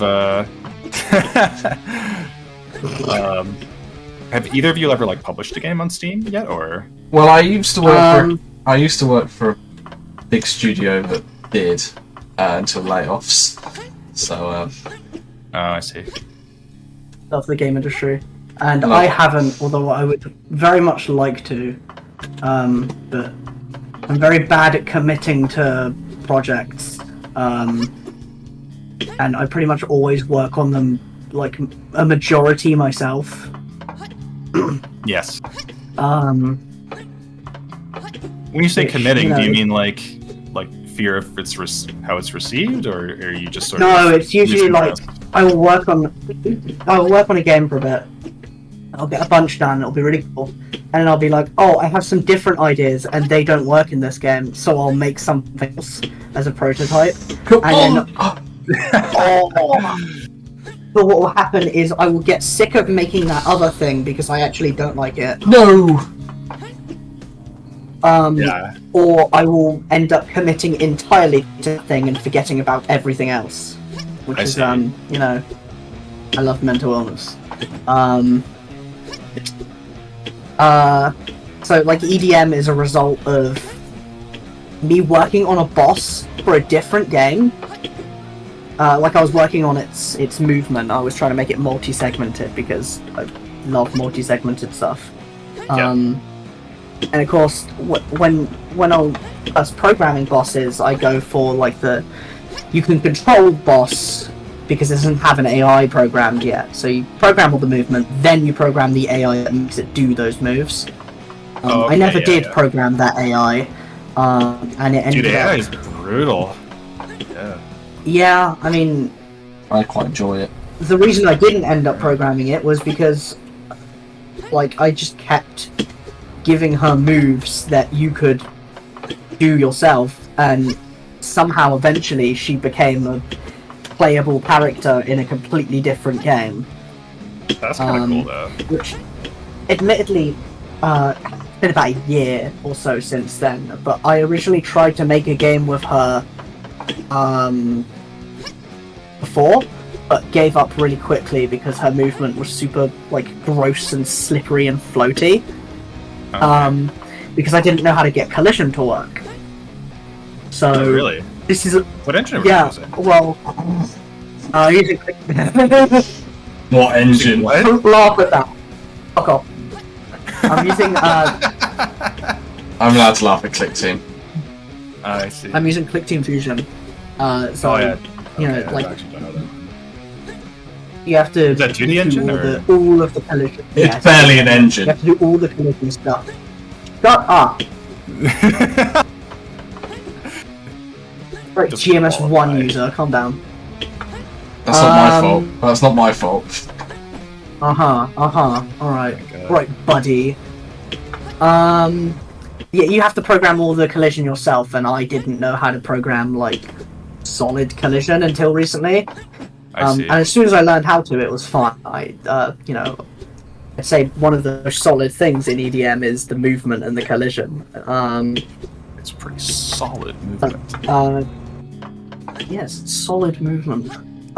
But it's a remake of an old, really terrible game that accidentally happened because I was making a boss for another game, which is now not being developed right now because I want to make this game instead. Yeah. It's smaller and it's easier to level design for because it's more linear. And I don't really like. I'm not huge on like linear 2D Sonic-y levels, so you know, I'm just having a lot more fun in general doing literally everything from this, from sound design to level design to programming, all that. Yeah, it's fun. It's I mean, like, yeah, you, I mean, I was gonna say, like, this was an interesting project because, like, you were mentioning, or they were. Oh my God, sorry, I forgot both your names. I've been avoiding saying it. Is Pat? Oh my God. Flap. Yeah, it was Flap and EDM, I guess. Flapper and Makeshift. Makeshift. Flap and Makeshift. But yeah, so like I was saying with oh shoot, I forgot what I was gonna say. Oh my God. Oh no, yeah. So it's like. So you're mentioning with the layoffs. I'm also, but like oh, here we go. You got it. There you go. Oh. Well done. Now, if I could do that really, really, really consistently, I'd say I'd be a good speedrunner. You could. Oh, But yeah. Don't go back. Not yet. It's only 3. You can make it. It's 3, and you don't have to swing up. Still got a checkpoint. You're standing on a checkpoint, I think. Okay. I don't know for sure though, so don't chest it. Well, I mean, it is a checkpoint. There it is. Yeah. Anyway, what were you saying? Oh yeah. So my original industry, I was actually in film. So like. Oh, that's yeah. about time as well at the moment. Yeah, it's over here. So I It's live. a bad time to work. So yeah, basically. Well, it's mostly like a white collar problem, especially in North America too. But I guess it's just global, really. But like, anyway, the point was, I worked in film, and I got to a point where, like, we were finishing up our project, and they were saying like, you know, do you want to? No, sorry, we were finishing up a project, and they said, sorry, you're not sticking around for it, you know. We're just keeping the best of the best, and that's it. And so I got laid off, and I was thinking, like, do I want to go back into film? And admittedly, I don't. Like, I've always wanted to do games in the first place, but it was very difficult to get into. And so I decided to finally just, well, for starters, I got on unemployment because they laid me off. So I for the first time in my life, I could actually withdraw the money I was paying into, which is great. And then started working on this. So literally, the birthday of this game is my birthday, and then also the same day I got laid off because I got laid off on my birthday. You were laid off on your birthday? Yeah, it was back in February of 2023. But that makes it really easy to remember the day we started this project and how far we came. Because when we started, we had never done game design before, right? So it's one of those like.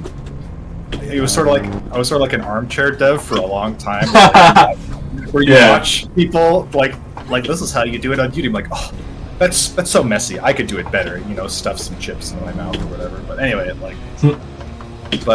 yeah. Then I finally got to actually do it, and I completely owe that all to my partner Alvin, because like I would have never done it if they didn't like push me to do it.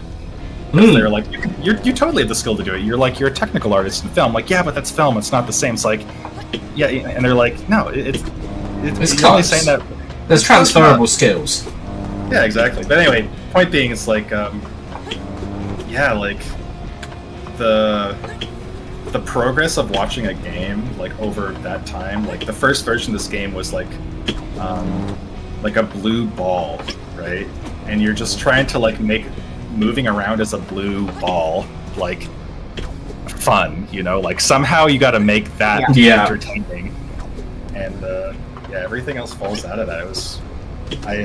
I still have the very first build of the game that I keep around for sentimental sake to sort of like remind yourself, like, you know, this is the sum of your work. You put them beside each other. It's a good feeling. I don't know if either of you'd have that, like the first builds of your game or the first games you've ever made. I have pointed builds, but I don't have the first build. It's difficult to often have first builds, because what you consider the first build of your game is the first thing you show off publicly, or, you know, something like that. I don't have anything unless it's been shown off. Or I have iterations, because I will, you know, source control and things like that. Yeah. But builds I don't keep. But I do have my first game still, yes. For me, like, I think yeah. Sorry, go on. I don't think I have any of the first builds of EDM. Really? I have the final build of the terrible version of EDM. But the only proof I have of any like start off of the work on that is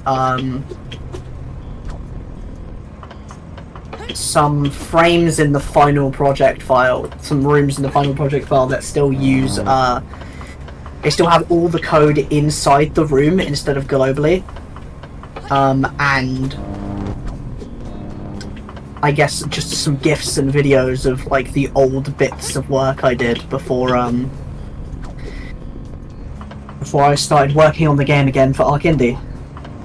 Oh, okay. But no, other than that, I mean, you know, I guess it's never anything that really crossed my mind, although it probably should have. I mean, it depends. For me, it's all about keeping the source code. That too, yeah. That's honestly worth it on some. I lost a lot of the source code from my early games, so Oh, that's more of just me being very young and not thinking about what I was saving and keeping at the time. Yeah. Oh yeah. When I was 10, I wrote a game, and I wrote a sequel for the game, but instead of copying the first game's like source code, I just used the same project file. So the second game literally overwrote the first game. Oh, I see. Bruh, you an interesting fritter, bro. I was 10, so Yeah. I give myself a little bit of leeway on that one. Yeah.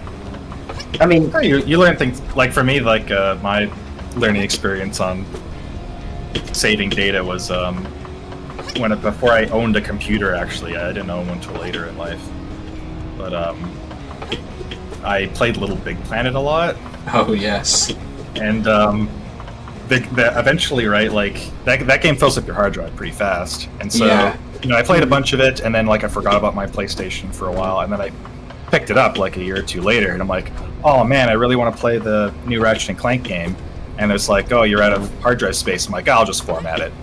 Big mistake. Oh my god. No.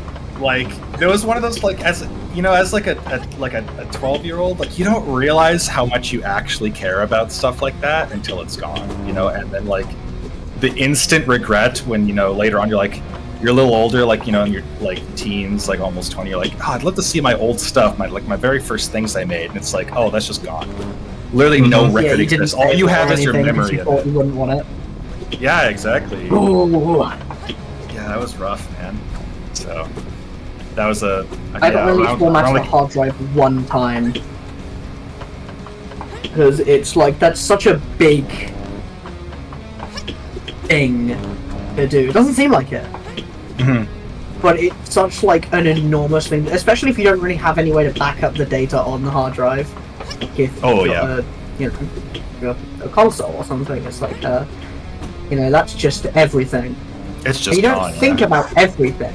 You just think about what you want now, and then you realize, oh, when it finally comes up again. Yeah, Yeah, exactly. it's never something you should.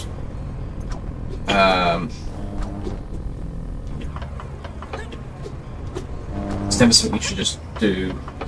I think I'm Yeah, going it's to give kind up of here. something that you need to put like, a lot of thought Yeah. into before you do Yeah. it. We're probably going to Well, have to leave it here. Yeah, If it's thank you for suffering through that, mate. You're No, trooper. no, I've done at least the exploit here, which made me happy. So That's good. Well, let's see here. I don't know if this hotkey worked, but you can push numpad 5, I think, on your keyboard. You have a Oh. numpad. numlock. Yes. Okay, does 6 do anything? No. 6 isn't. Ah, doing it. okay. All right, no cheating. I guess I disabled that. There is a way to skip this level and go right to the end credits, but whatever. Not that bad. Well, I enjoyed that. I enjoyed breaking it as well. Thank. Eventually. That's good. Eventually. You're thinking like a speed. You're thinking like a speedrunner. That seems to happen a lot to people who play this. I think this is some. I think you got some good ways of making some really interesting ways of skipping things and such with this. So I look forward to seeing more. Thank you very much. Thank you for playing. Thank you for joining us. It's really good conversation about game design. Yeah, it is. It's, I I may not have been saying a lot, but definitely interesting. He was thinking a lot. Thinking That's a lot what matters. yes. Oh yes, I can just imagine if we had like a face cam, you get smoke coming out of your ears the whole Yeah. I am feeling a bit warm. I don't know if that's because I'm still feeling a bit under the weather, or me struggling through that boy section. Yeah, that was rough. But yeah, you made it though. You got that first core you got. That used to be the whole level. So I usually tell people Oh, wow. when they get that. Yeah, that used to be all there was, and that was like. So once that was also the most play tested, where it was I felt it was just hard enough. So I usually tell people when they grab that, you basically won. Everything else is bonus, like brownie points. So. But yeah. I like the sharks. Yeah, thanks. Later on, I Oil want to sharks.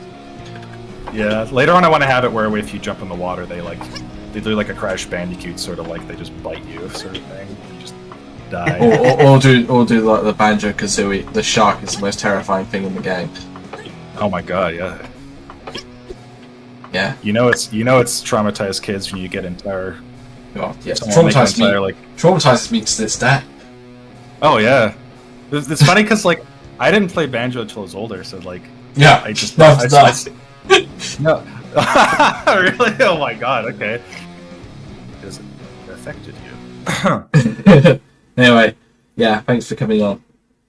Absolutely. And, yeah, I can't wait to see more of this. Oh, thank you. I agree. All right. Right. Take care. You too. Thank you very much. Thank you. Bye. Right. Okay. I don't have to close the game. Close the game. I just realised there was a pause menu. I just completely ignored. Yeah. Well done. Yeah. I'm an idiot. I didn't What? say that. I did. I say it every day. What is next? I don't know. Only you know because you're the one who wrote the We're list. running out of time, so we're gonna have to Oh yeah. probably skip a few, I'm afraid. We'll go very quickly. Let's quickly check out Night George.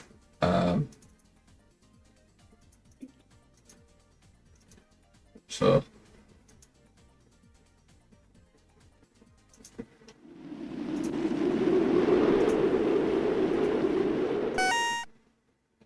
You want to see it as well.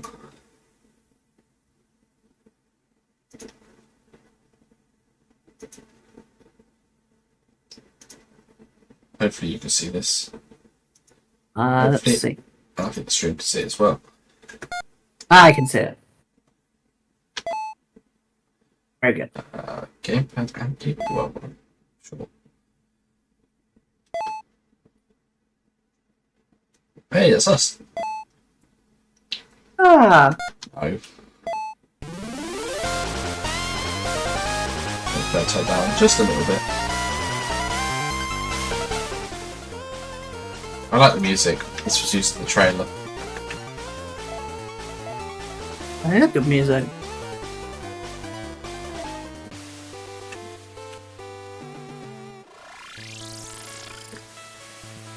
Okay, I didn't read any of the intro text, so apologies for that. I did Oh, just- well done.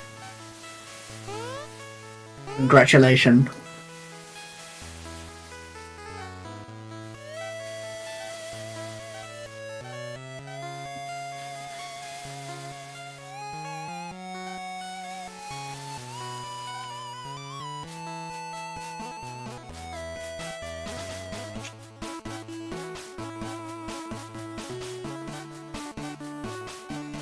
Okay, so it looks like we're starting out at the at the demo section of like the first dungeon or something.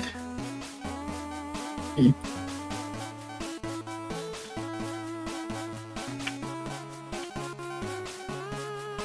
I'm a fast reader.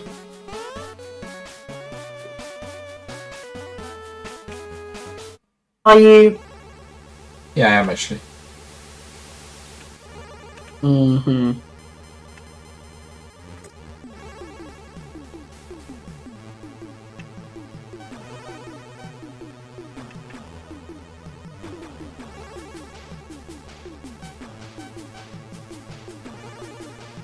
Okay, not this way. Okay, this is water. I thought it was conveyor belts.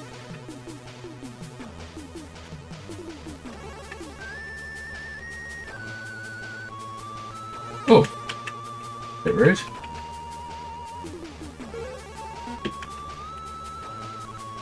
Am I stuck? I just didn't have the sword equipped. Ah.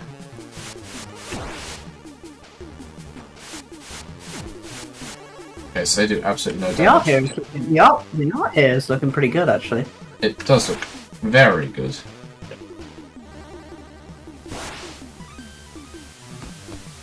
This isn't actually a Game Boy ROM, so Huh. it's just a. Oh, okay, that was that line. Wasn't expecting that line.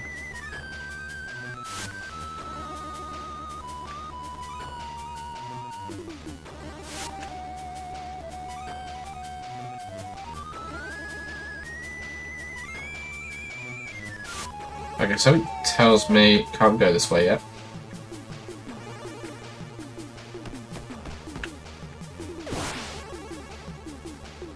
Gonna need some sort of way of.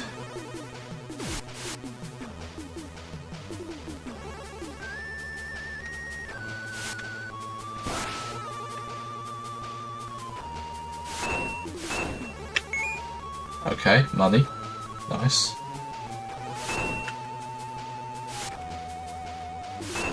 Oh, okay. So maybe that was the right way.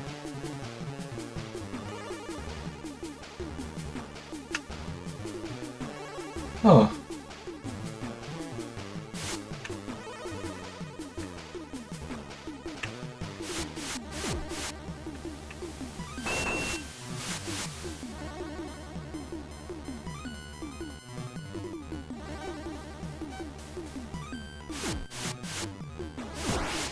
Well, not exactly hard monster.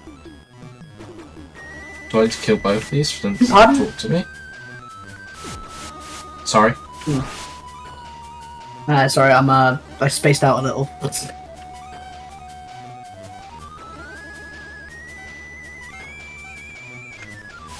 Okay, so he told me the obvious after I killed them. That's a bit... Sure. Okay.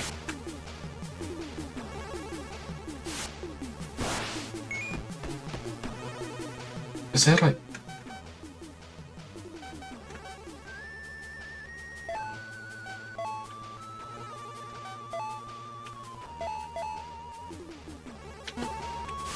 What are you?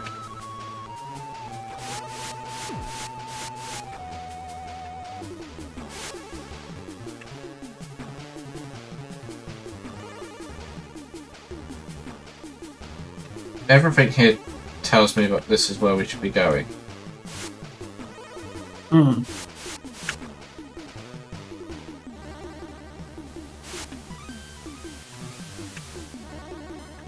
Shield's not blocking that.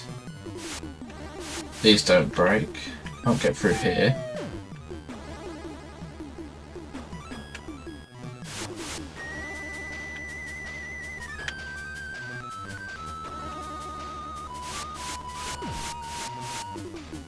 Maybe I have to kill this?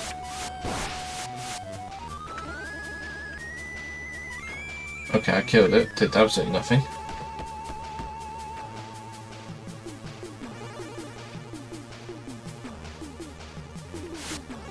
Okay. I'm a bit confused. This is very embarrassing for someone who's quite They well say, balanced. oh, that's not. Usually they say, oh, that's not difficult, but I actually have no idea what's going on either.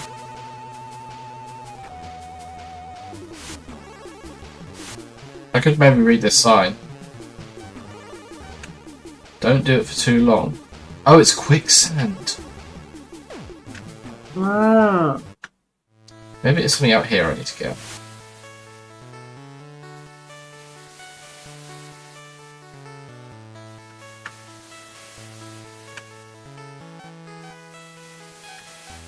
Ah, okay. It's closed. Yeah, because there's only 2 doorways, isn't there? Yes? That way and that way. You go in here. This seems like a very obvious dead end, unless like this is a false floor.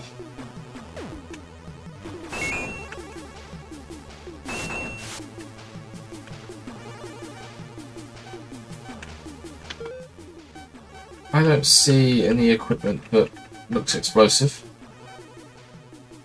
Hmm. Shield. Got a throwable weapon.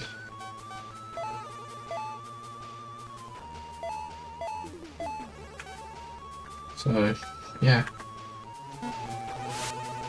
I'll have a quick wander this way and see if I've done anything wrong. And then if I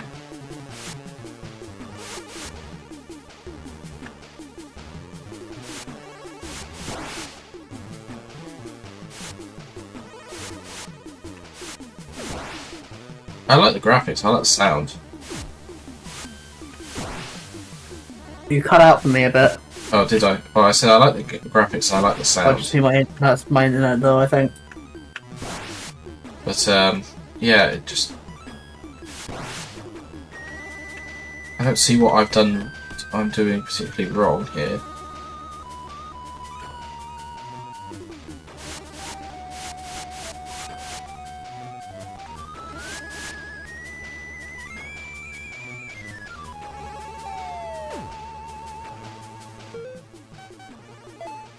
Maybe if I... Oh, okay, I've got none of them anyway.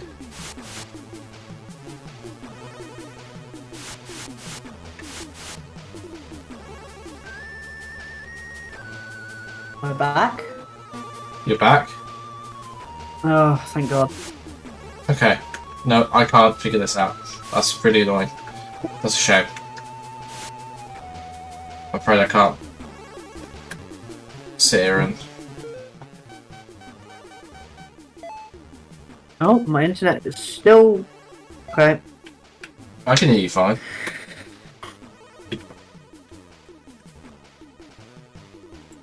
Yeah, that's not working out.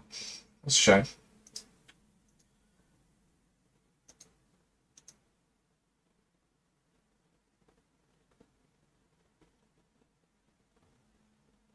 Oh, and it seems like Makeshift's also died.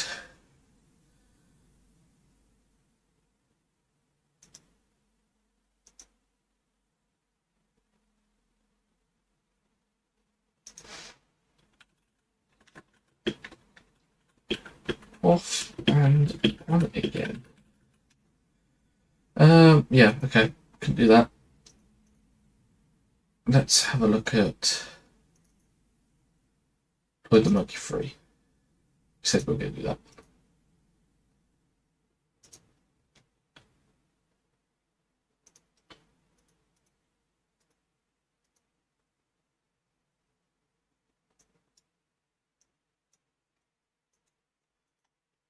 Oh, that's on the wrong map. That's not working. Cool. Is it gonna work? You seem to be right here. Alright.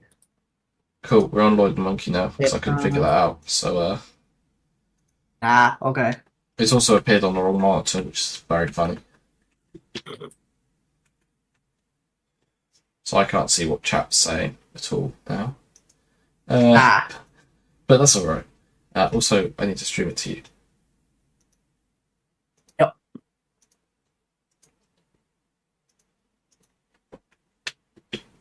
I never played Lloyd the Monkey game. Really? No, it's very quiet.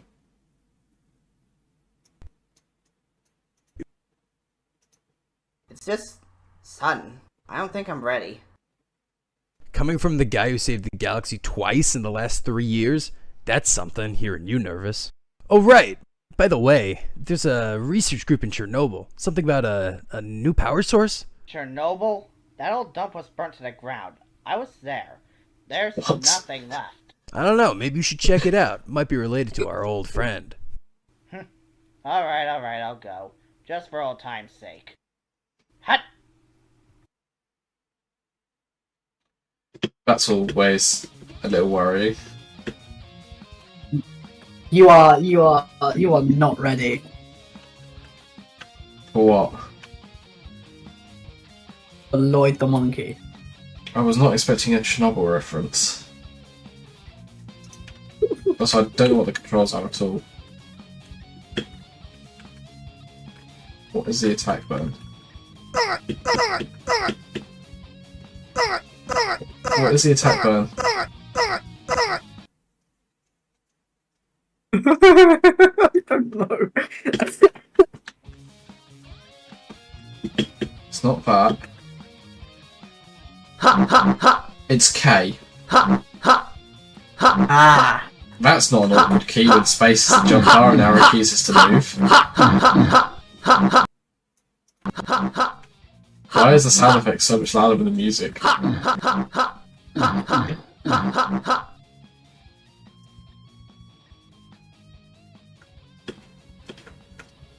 Okay, I can double jump.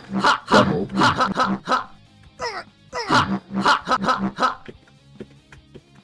I can wall jump. Okay, that works. Okay, we're reorganized. Kronos has been dead for a while.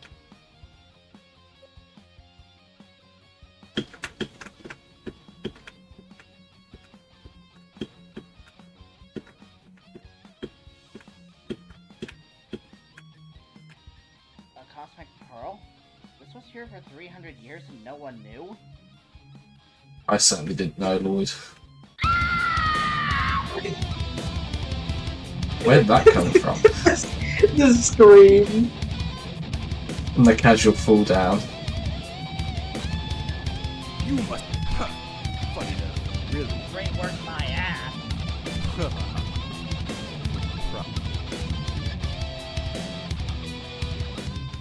Project.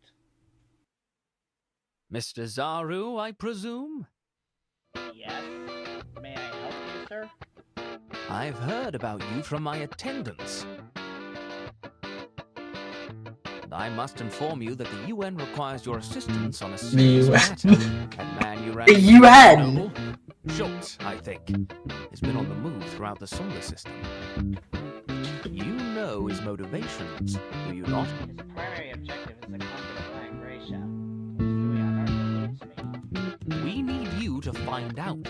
There are 4 locations this the Aphrodite Terra on Venus, the Lygia Mare on Titan, the Undersea Waterworks on Europa, the Mountains of Phobos. What do you say? Oh wow, okay, planet. Very well. It's Mega Man 3 with monkeys.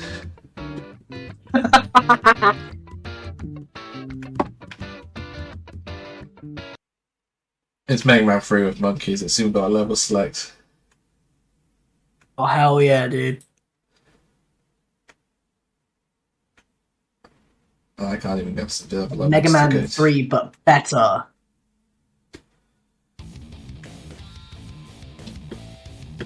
I mean, it's not hard.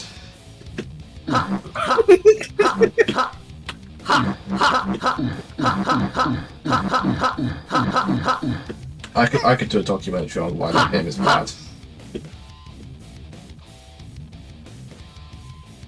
Oh, he's got a gun. He's very well animated, actually.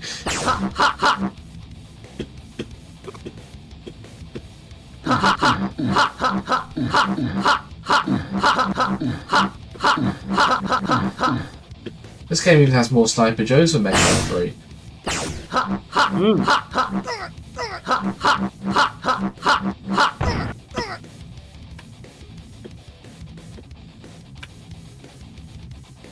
Okay, nice. A health pack that extends my health past the health bar. Oh, you love to see it. I remember playing Unlimited Trees and thinking, oh, Unitread, sorry, and thinking that was the funniest thing ever. It is very funny. It is funny. I don't know how this guy ends up down here, but... Okay.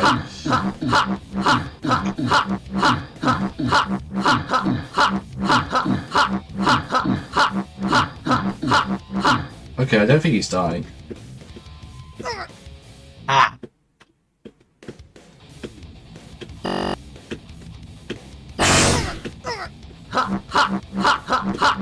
That was loud.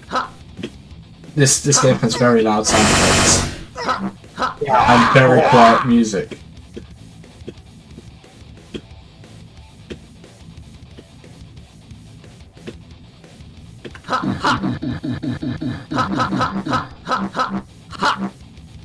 Okay, that was quite a fun move, actually. I guess I beat it. Yeah, I'm not ready to head out just yet.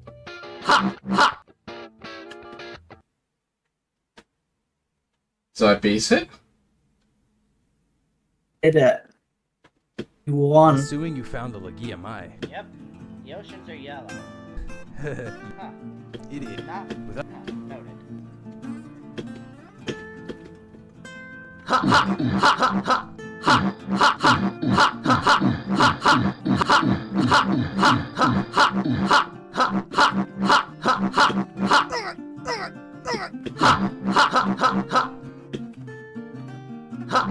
This is very relaxing music. Oh yeah. Good stuff. And very, white Relaxed. tiles.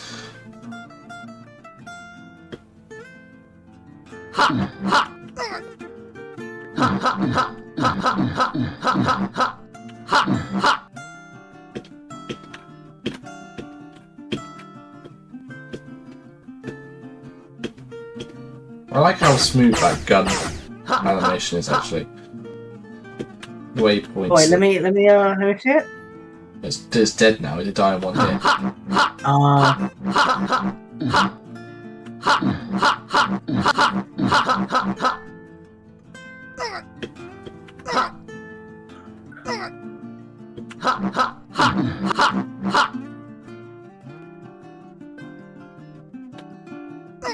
Okay. I don't know. You fell into the people. I think that's enough of that. That was interesting. Wasn't a stage. Yeah, I'm pretty sure both monkeys are always at stage. Yeah, I think so. I didn't see it at Nice. Sage, but I don't see a lot of Sage. So. Can't be sure. I don't 100% remember, but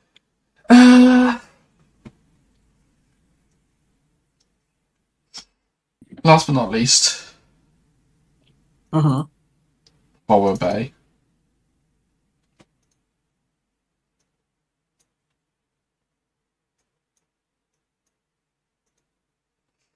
Which I'm hoping will open on the right. It's not. Why do Unity games always open on my second monitor? For God's sake. I have to move over all my tabs into here. And then I have to go over to Steam. I have to go this. I have to go watch. Right, we'll play this really quickly. And I need to stream it to you. I need to stream it to everyone else. Yep.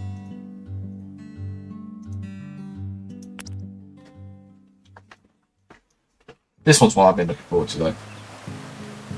Hmm. Because it's a chow. Oh, it's the Chow Garden one! Yeah. And the mouse sensitivity is incredibly high, but that's alright. Well, it's not actually alright at all. Fine. No, it's not. I lied. But it's something I can change, so we're alright.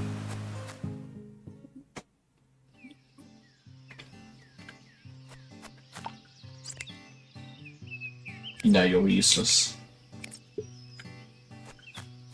Bean?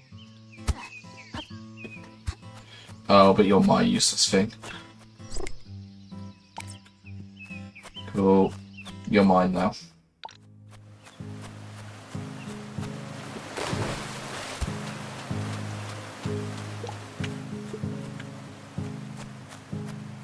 Right, what's this? Increases stamina. That's important. Eat. Eat. Good. Your stamina is now slightly better than it was. This is cute. I agree.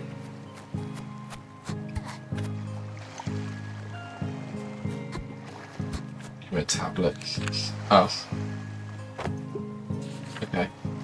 Sorry, mate. I didn't mean to, but you're coming with me.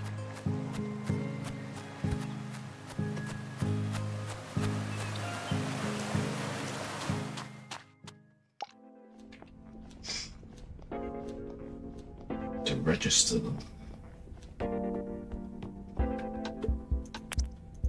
What are we naming him? Makeshift. What are we naming him? I don't... Something... yeah, name it something.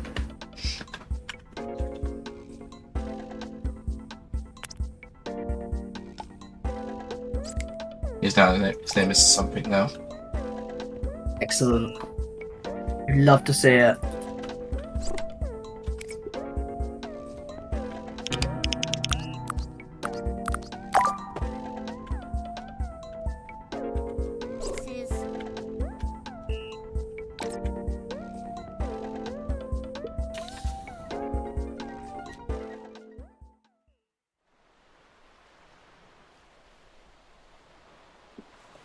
Okay. Races. I've seen in the trailer that you can give them guns and weapons for the races, which is just the improvement on the Chow racing. Okay, come on, guy. Come on, dude. You can do this. I gave you a berry. You can do this. We want to start taking bets now. Yeah, I think the Chow is gonna win. Oh wow! I think It's he not might. Chow, I'm sorry. The Bobo. The Bobo. The Bobo might Wow, win. he ran one by a milestone. Jeez. Oh. We got Max Verstappen over here.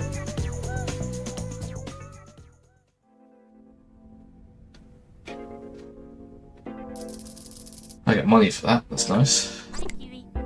Nice. Okay. See if we can buy him some stuff now.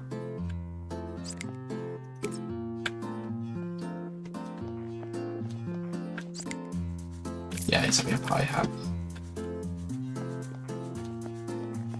And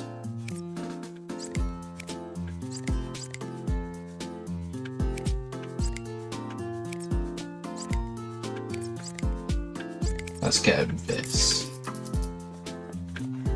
Okay. Home time.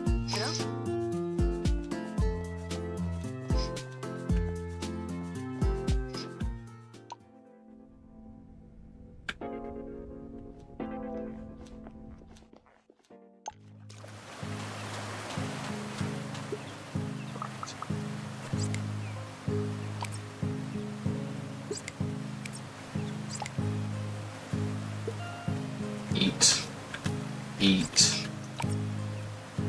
Eat now. Eat now. Wear hat. Oh, that's adorable.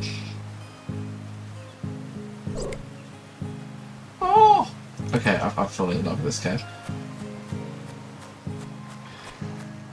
Yes, I force feed. Yes, I'm force feeding him stuff, but it's for his benefit. It's okay because Eat. it just is. It's okay. Okay, he doesn't like swimming.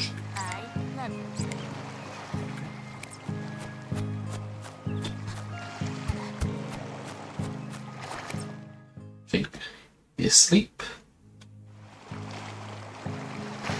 And then he's over there.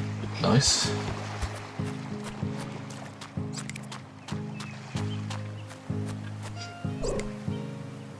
How we're looking. Still D tier, but you know. So we had slim pickings, so that's gonna make him make us more money.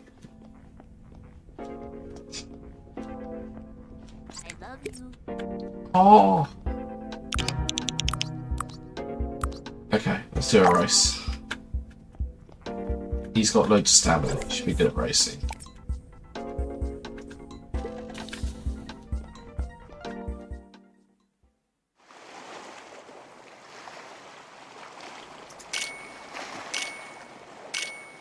Come on, win.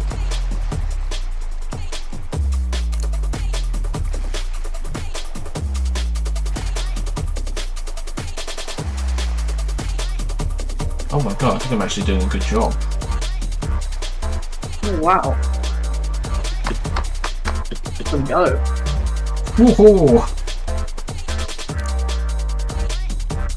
Something did it. Wow. I'm really impressed by that. Impressive. Impressive. Impressive. Right. Very nice. See if we can make him do another one.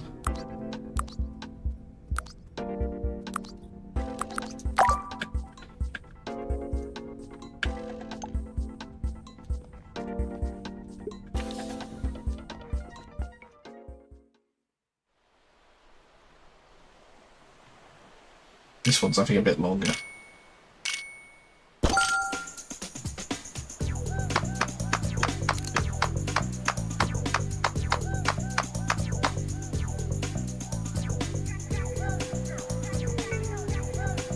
Oh no, he's tired. That's not good.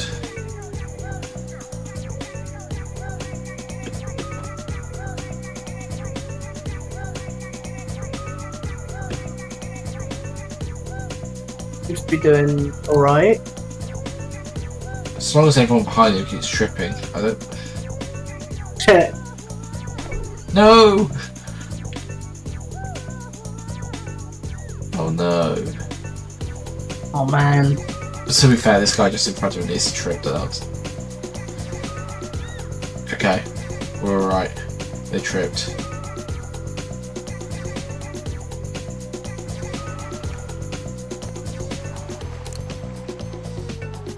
Although they are quite close up behind.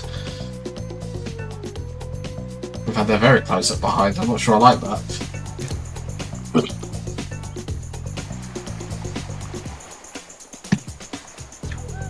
And now kind of just like they're friends having a walk together.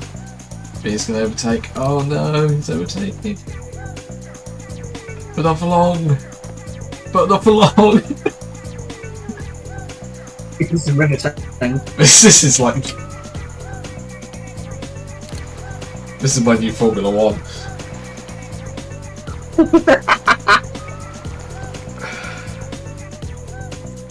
There's a lot of similarities actually. Like, it only takes one person to like spin out.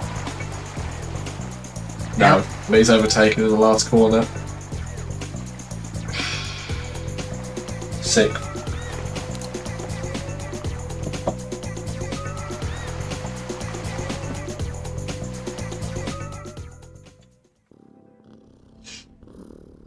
I'm disappointed.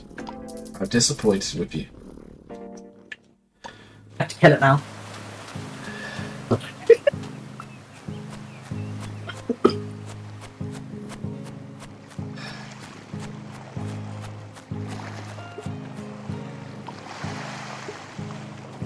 Yeah.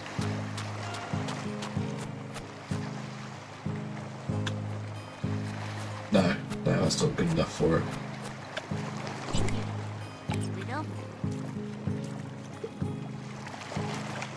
Really? Just there. That'll do. Goodbye. You failed me. On that bombshell. That's a good game. It's a good game. There's not much It more to is show. a good game. It's a good game. Very cute. Looking for seasons and stuff coming as well, which is cool. Mm. Yeah, I'm looking forward to this a lot. It's very well. I wouldn't necessarily think it's an early demo, but I think it's just a very small demo, which is nice. Yeah, I like it. Mm.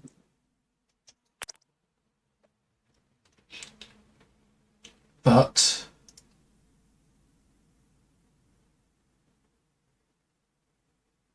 oh, cool. There's a survey for this. Cool. Ooh.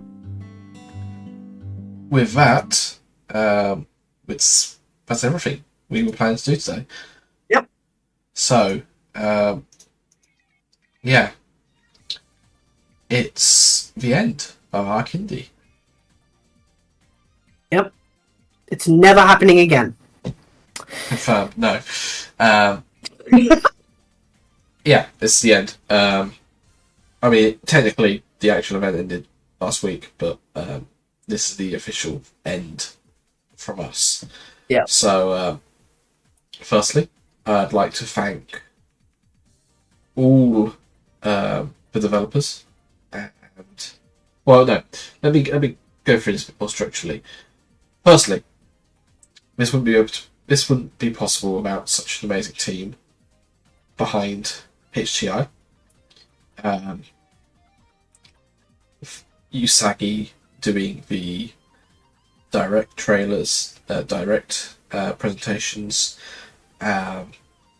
Makeshift joining me for the co-hosting, all staff really trying to make sure that the forums are running okay. I couldn't do it without everyone, especially having got sick during the events.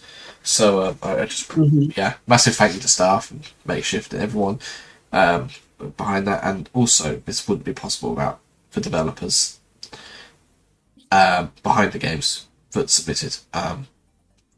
This has been such a massive year for us as a community, and for us putting it together. This you blew us away. We did we did not expect the amazing response that we got from the developers, and how willing and interested they were, and it blows me away. I'm so thankful for it all. So yeah, I really hope we made this an event that you enjoy being a part of more than anything, and I hope that the people who didn't submit things and just came to play games and check out what's new found some games they like and they played and were really interested with, and I hope that helps support the development and communities further. So yeah, thank you for everyone. I can't get a little bit emotional. Seriously though, I knew I'd have to make this as a conversation. Well, say this, and it's true. Everything is. I'm just so absolutely gobsmacked. So this comes up to what is going to be next. Well, we're drawing to a close, so over December and the start of January, we will be providing a feedback form on all the games that were at both arcINDIE and Chow Game Showcase with feedback forms where you can write down bugs and things like that, or you can comment them in on the forums, but this just means you don't have to make an account, so you can just log it all on Google form and we ship it out to developers when they're ready.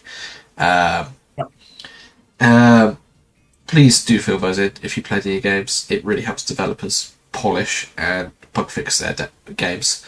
And the feedback is really helpful as well. So please do fill those out when they come out. Even if it's just 1 or 2 games, every little bit counts. Every little bit helps. What else? I believe we'll be posting individual trailers and things on the channel throughout the next few months as well, or a few weeks. I'm not really sure what the timescale for that will be, but it's not going to be long. And then we come to next year, where the Chow Jam, Game Jam, will be taking place in March again, as it always does. I hope we have a good year on that as well. And I hope people, any developers are interested in making a quick game for that. It's a good sort of challenge that I really recommend as a game developer to try out doing jams. Things like You Know the Drill, and yeah, You Know the Drill, and I think the Possum one are being worked on more seriously. Are being worked on seriously as games now when they start out as Chow Jam games. So I'm really hoping. Please check it out. Basically, it's fun. I enjoy it. And we set it up. It's quite good as a jam. I think that's everything for foreseeable future. Once again, arcINDIE and Chow Game Showcase will be back in November 2025. Yeah.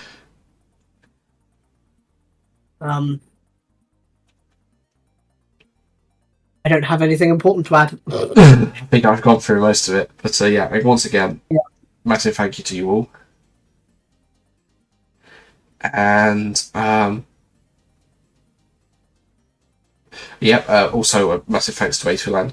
I forgot to mention this, mentioned it a bit earlier, but they wrote the music for arcINDIE, the theme tune for that, which is currently in the background, I think, playing. Should be. I'm on the right sorts for that, so I massive thanks to them, and all the developers also come onto our streams because it takes it's often quite short notice, so thank you for that. Anyone else I need to thank? I don't know. Oh, there's probably so many people I need to thank.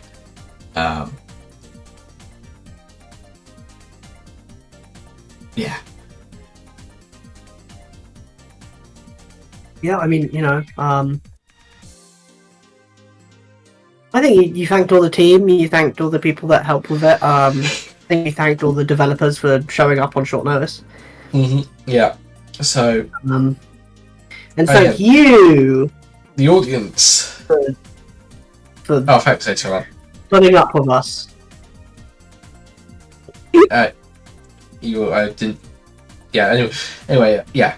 It's really been a good year, and it's really been an honour putting this on, and that's really it now. But see you next year in the new year. Yep. And the HGI Discord server and forums will, they're always up. So drop a message. Feel free to type away in Discord and send messages and talk to the community, because we're really welcoming. We've really word diarrhea there. So, but basically that's the gist of it. That's just that's the gist of it. Who are we going to thank? Also, we had a lot of support from SFGHQ this year, so I probably should thank them as well. A lot of SFGHQ staff also kind of gave a lot of tips on things, so I think I'll also thank them. But that's it. That's the event over. What are you all doing here? Go home. Go away. Go home. Yeah. Right. That's it, isn't it? Yep. Pretty end the stream now. But thanks, everyone, and we'll see you in the new year. Yep. Bye-bye. Oh, wait, hang on. What do you mean this year be less hectic? Oh, yeah, this year was pretty hectic. Yeah, anyway, never mind. Bye.